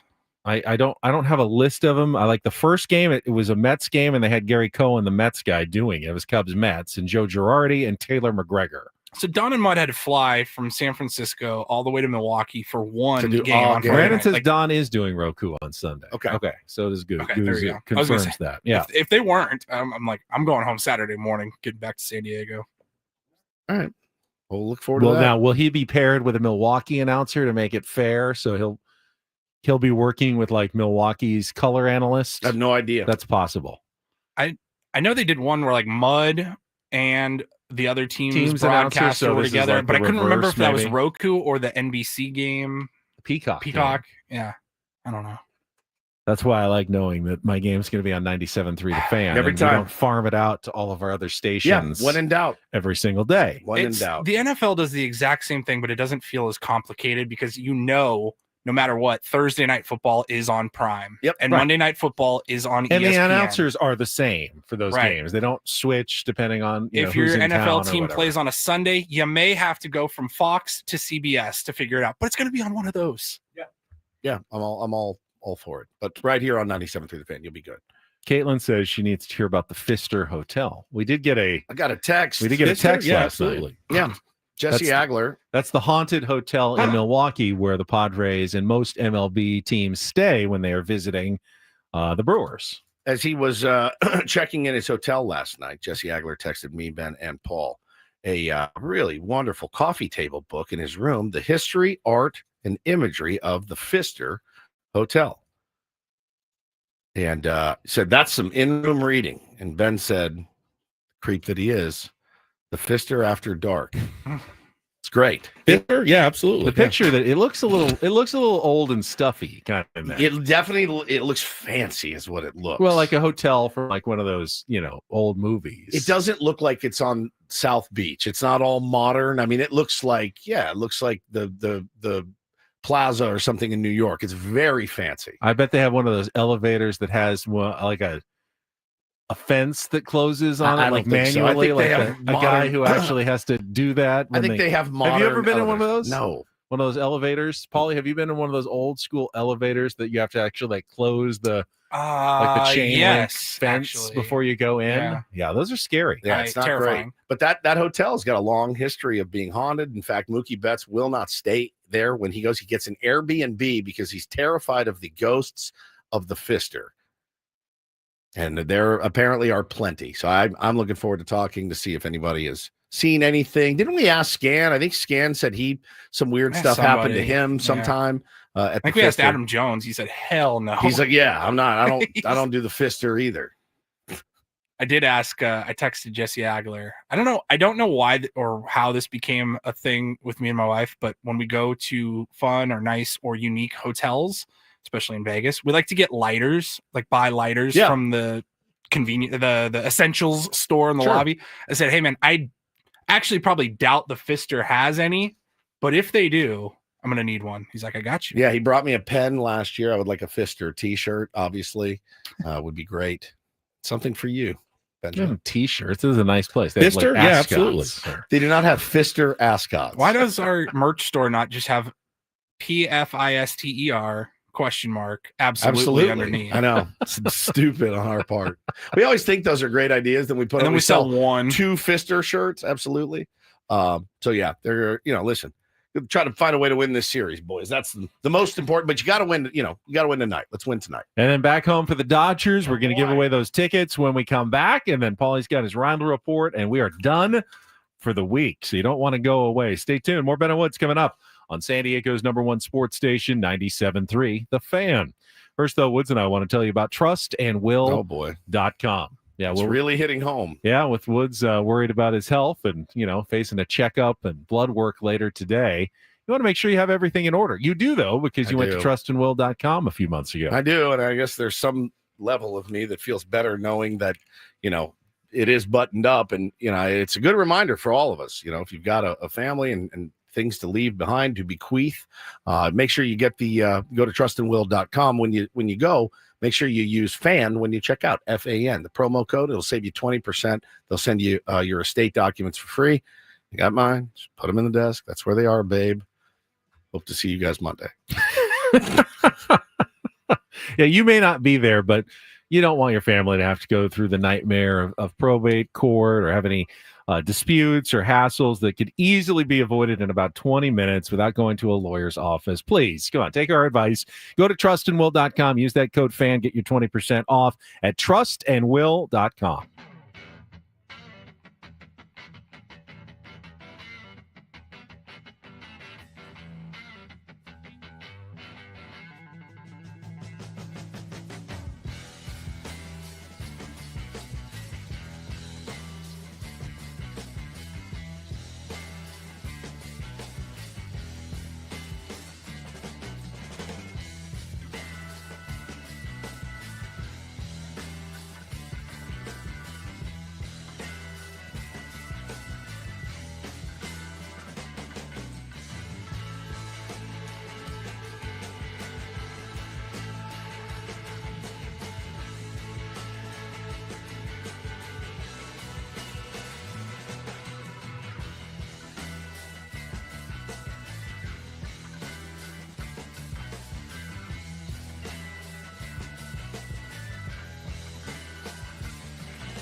Hey players, things are about to get real here in San Diego. Introducing the all-new Hamul Casino Resort. With a 200-room hotel tower, exciting new eats and drinks, plenty of new places to play, and a luxe spa and salon. Hello, rooftop pool and deck. It's where players can play their hearts out and enjoy all the perks that come with it. It gets real this summer at the all-new Hamul Casino Resort, the players' place.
See, weekend hold for you fellas. Sleep.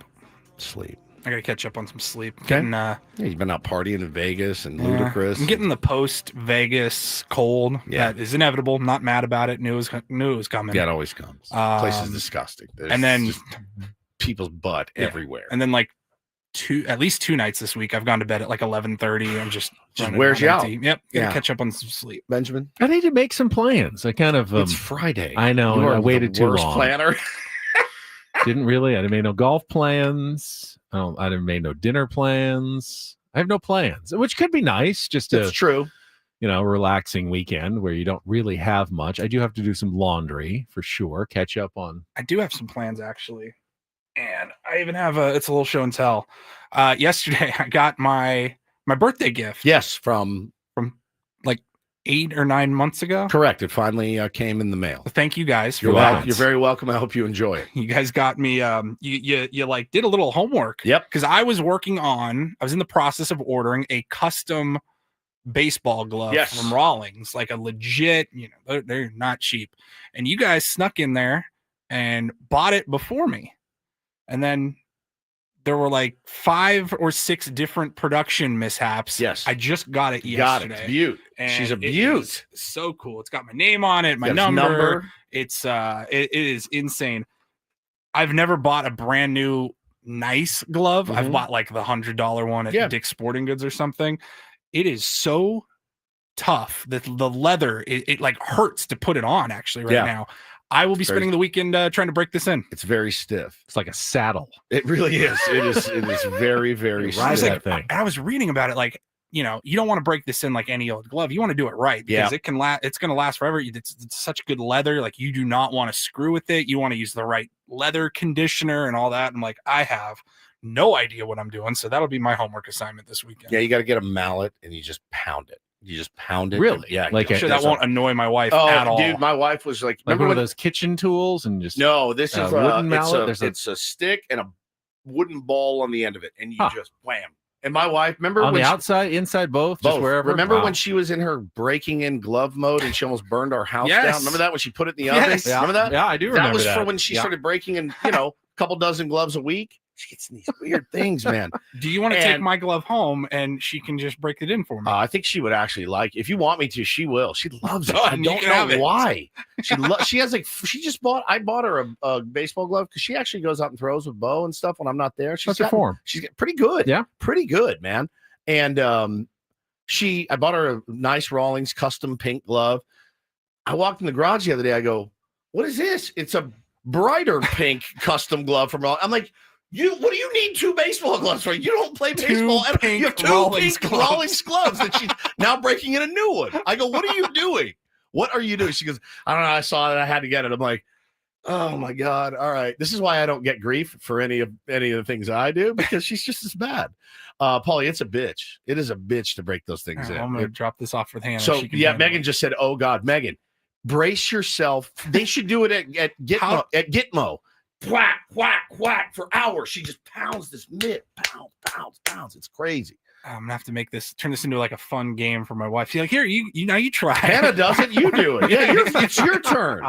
Yeah, you really have to. Like Hannah. Yeah, check out this guy. He's good. Glove King on YouTube. He's got good videos on breaking it in. But cool. There's a million different ways. Well, that's the thing. I was asking our buddy that works with Rawlings. I'm like, "Hey, what's the preferred method these days?" Because back in the day, you would like wrap a baseball around it. Like, sleep on it. I've put a bucket of water. Don't do that. Don't do that. Don't right. do that.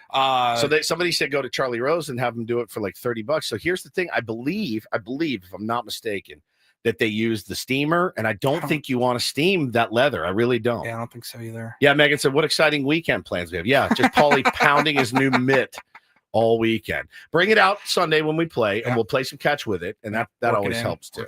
So I want to try to get these tickets into the correct hands, and you can't really necessarily do so because I know we have a lot of Dodgers fans who secretly or not so secretly listen in on our chat, and we've got 2 tickets for Monday's Padres game against the Dodgers.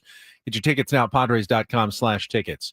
So you'll have to call in 833-288-0973. I need to vet you. Here's the vetting process, and you can still probably get around it. But which Dodgers player does Woods call a troglodyte? 833-288-0973.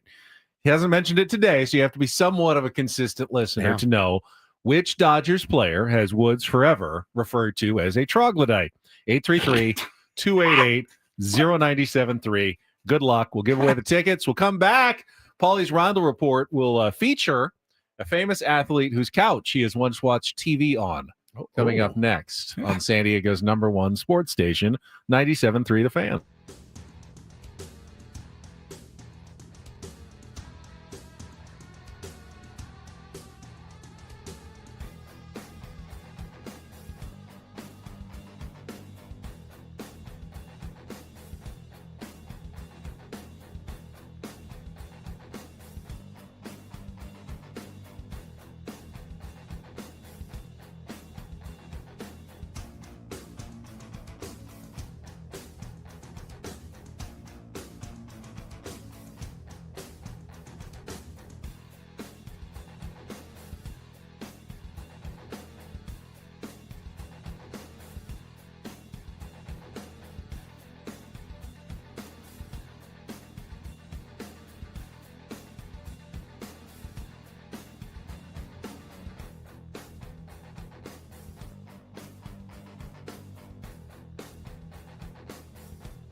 Hey players, things are about to get real here in San Diego.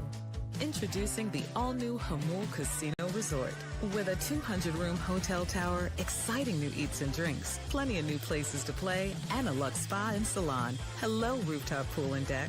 It's where players can play their hearts out and enjoy all the perks that come with it. It gets real this summer at the all-new Hamul Casino Resort, the players' place.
Did get to the winner of our Padres Dodgers tickets, who knew the correct answer, that the longtime Dodgers player, who Woods is always, at least as long as I have known him, referred to as a troglodyte, it's Max Muncy. So congratulations to Roe. Wins the tickets to Padres Dodgers. We'll have more tickets to give away next week, though, for later games in the series. So keep listening, and thank you, everybody, for not calling. the Dodger series. Or We're for giving other away Padres tickets tickets. Padres tickets to one of the Royals games When they come back after their all next week, though. visit. Every All day right. we will have a pair of Padres tickets. Cool. All right, we'll have more Padres tickets to give away. Congratulations to Roe.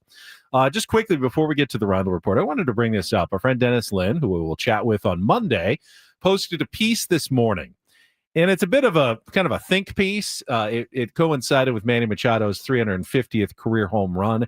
He's also approaching 2,000 career hits, needs about 56 more or something like that to get to 2,000 for his career. And he actually talked to Manny about this and speculated and talked to other MLB experts and executives that if Manny Machado keeps going at his current pace and, keeps posting through the rest of his contract for another 9 years or 10 years, whatever it is, he not only could reach 3,000 career hits, but he could be the last player who ever does it. Ooh, wow. Because the way MLB is trending with lower batting averages, guys do not get, 200 hits a season anymore, that there just aren't anyone who's like projecting behind him. Jackson Merrill could be someone who does it, but that's a lot of hits. That's a lot of longevity, and that's not the way baseball is going. Pitchers are so good now that you don't see the kind of hits that you did in earlier eras.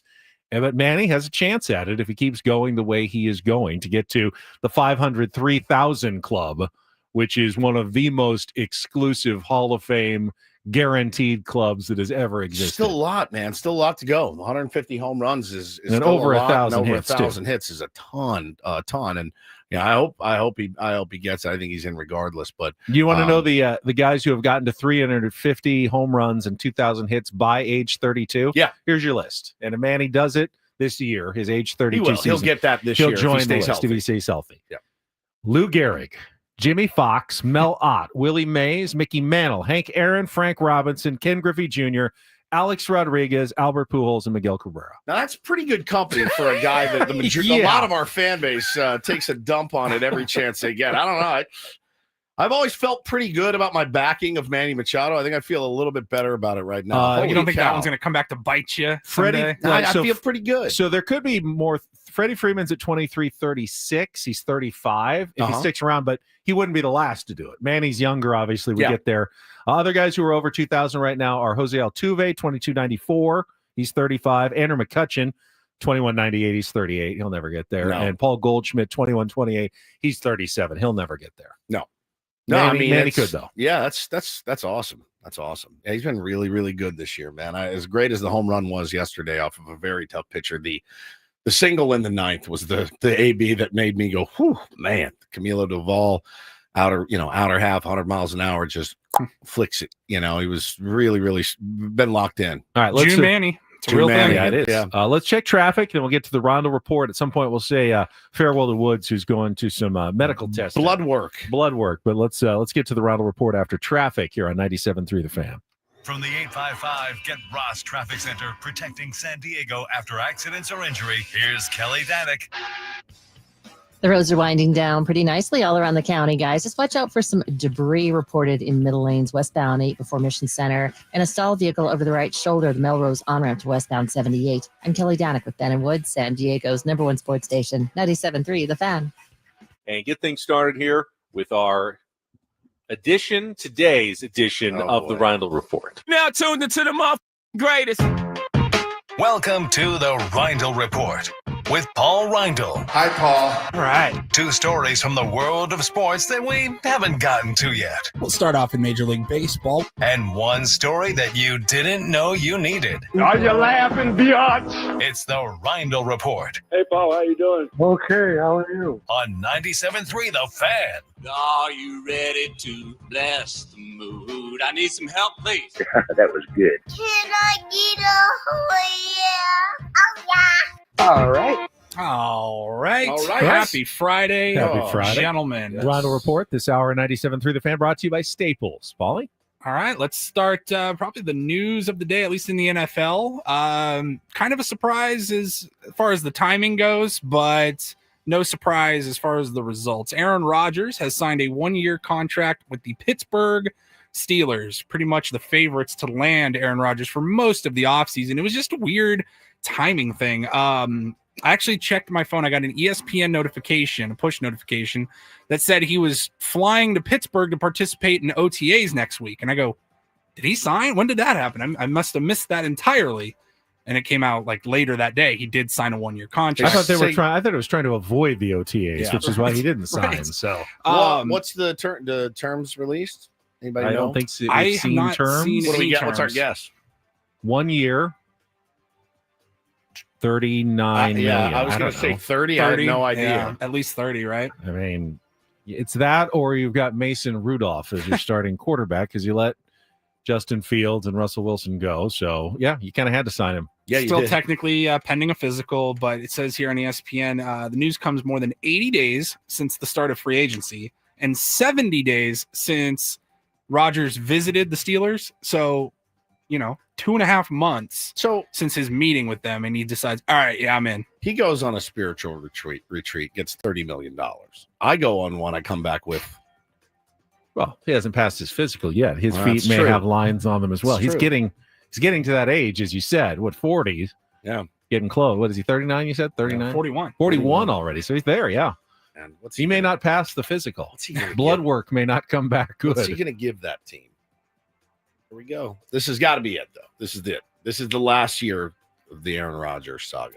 I kind of feel like, I think the natural ability that he had in his career is some of the best quarterbacking I've ever seen. He's either going to have like this random, insane MVP year, or it's going to be even worse than last year. Yeah. It's just going to be like tough to watch. I don't know. We'll see.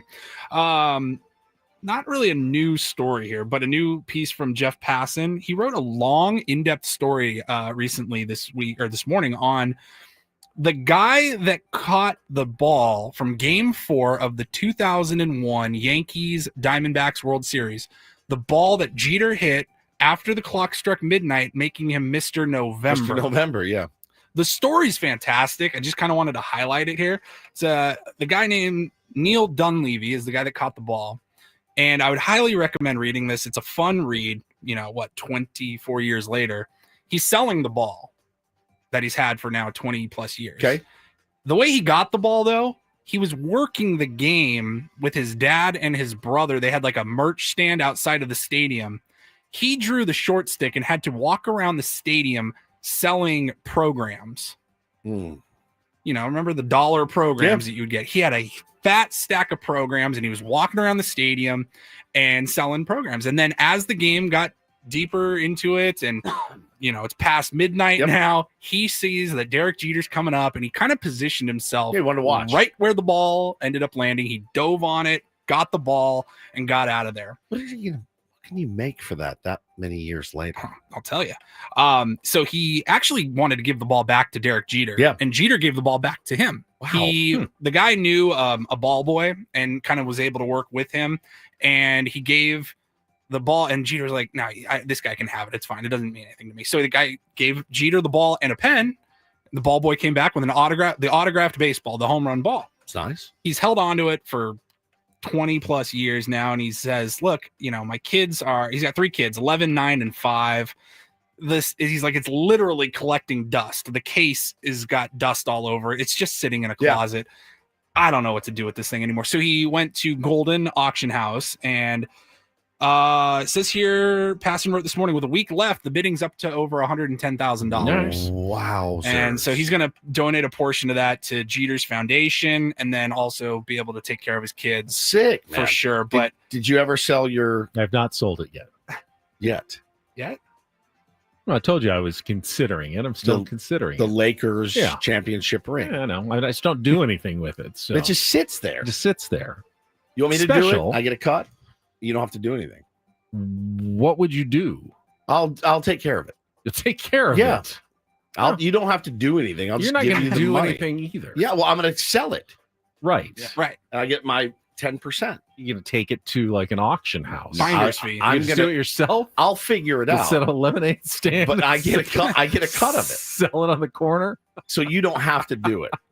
No, that doesn't really change. It's not the actual, like the selling of it I don't know if I just want to give it up. I won't. Fair. Want to keep it. You think your mom would be mad at you? Mad? I think she'd be sad. She's very sentimental about such things. This guy talked about how sentimental he was with the baseball, and the baseball had a lot of significance. Yeah. I mean, 2001, the reason it was Mr. November was because of the terrorist attacks, baseball getting postponed for a couple of weeks. Like, there's a lot of history to that baseball for sure. I thought it was cool that Jeter didn't care about it. He's like, dude, that's your ball. That's pretty cool, actually. Cool that he he wanted to give it back. Yeah. And then cool that he held on to it for 20 years, and now he's going to get to bless his family. Finally, we talk a lot about Florida man in the Rhino Report, and it's usually not good. Florida woman, though, has some good to her. I got a story here. A Florida woman helped lead a rescue based on a help note that she found at a Jersey Mike's. That's such a like a TV show. Scary, it really is, man. Trope. She was at a Jersey Mike's and she was in the restroom and she noticed it was like crumpled up piece of paper kind of by the toilet paper dispenser. What? And it says here the employee told police she noticed something suspicious in the bathroom, a small crumpled piece of paper next to the toilet paper, which read, "Please help me. I am at blank address on Navarre. I need you to call the police." Oh my God. She was like being held captive kidnapped or whatever, and was like not being treated well at all. She needed help, but she didn't know what to do. How did she get into the Jersey Mike's bathroom? Maybe they were going out to lunch or something. And she's like, I got to use the restroom, the women's room. And she just left a crumpled up piece of paper that looked kind of like trash and hoping that somebody might open it up and see it. The person called 911 immediately, informed the restaurant manager. It says officers were able to find the victim, who was visibly hurt. She was taken to a hospital for suspected bone fractures and other injuries. Oh, saved her life. It was a 34-year-old man is the suspect. He's been identified, has a history of domestic violence. Right. He had a court appearance on May 29th. I don't have the update there. It says the charge of kidnapping, battery, and assault. He's going to remain in jail without bail until that all gets settled. But man, I just thought, hey, we've all probably seen, you never know if you've seen a sign or something like that. Take any of that seriously. kind of crazy how that all worked out. Woods, if you have to leave us, I understand. I have a couple questions, Paulie. And Okay. Woodsy, good luck. Post an update to everybody on social media if there is any. Listen, I guess blood work usually takes a few days. Blood work so, is yeah. this is just blood work. They're just sticking the needle in, but yeah, we'll Just see. survive the weekend. I hope I see you guys Monday. See you Love on Monday. If I don't, it's been a great run. So, Paulie, Yes. I would like to think that if I saw that note and it was that specific, no brainer. Contact some authorities, call the police. Right.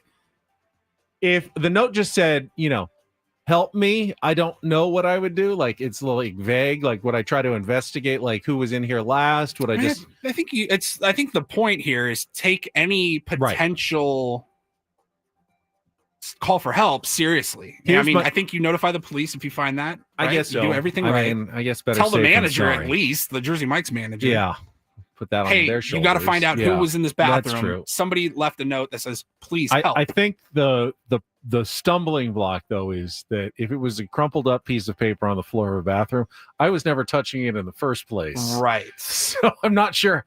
Good for this person that they got to that point because I might kick it away. or I don't know just- if it's a unisex bathroom, so she had to be careful because maybe the guy could was have there was there with. I have no maybe. idea. Yeah, I'm not sure either, but that is an incredible and at least have a story that has a happy ending. to Yes, I don't think I would have done it if it didn't have that. it. Yeah. So wow. All right. You think those things only happen on TV shows No. or in the movies? Good on Florida woman. Good on Florida woman. Florida, I don't think gets a bad rap. I think Florida gets the correct rap most of the time, but Yes. nothing's entirely good or entirely bad. I'm sure that even, the worst of Dodgers fans probably have something good about them. I don't know about I remember that. And deep in their heart, there may be some goodness to them. I just don't usually see it. Hey, so what do you really think about Woods now that he's gone? Now that he's gone, he can't hear us when he's on the elevator No. on the way down. He could turn on the show very quickly when he gets in his car, but he's Yeah, not you there got yet. about 30 more seconds. I think he's fine. I think he's overblowing it. Like he does tend to overreact to things. He also has a lot of weird things that happen to him. He though. does, like to his body. like an insane, but he'll have a skin tag or something. You're like, Paulie, look at this thing on my back. I got like a horn growing out of my elbow. What is this? I'm like, I don't know. But do the rest of us also have other things? We just ignore them, and he like builds them up and makes them into big giant things. Maybe. I'm not saying that he's. I mean, he said he lost the boy who feeling in his cried foot. He wolf. said, Yeah, I mean said that's his real. foot went numb. I would say that's at least cause for concern. I'm glad he's getting it checked out, and I'm glad he's going and getting some blood work to be sure. It's a good message to send. Hey, you think something's wrong? What's the worst that can happen? You go in and they say, really wasn't anything. Sorry you wasted your time with the appointment, but you're fine. Well, then you at least have the peace of mind of knowing you're fine. You don't have to worry about it anymore. So win-win situation.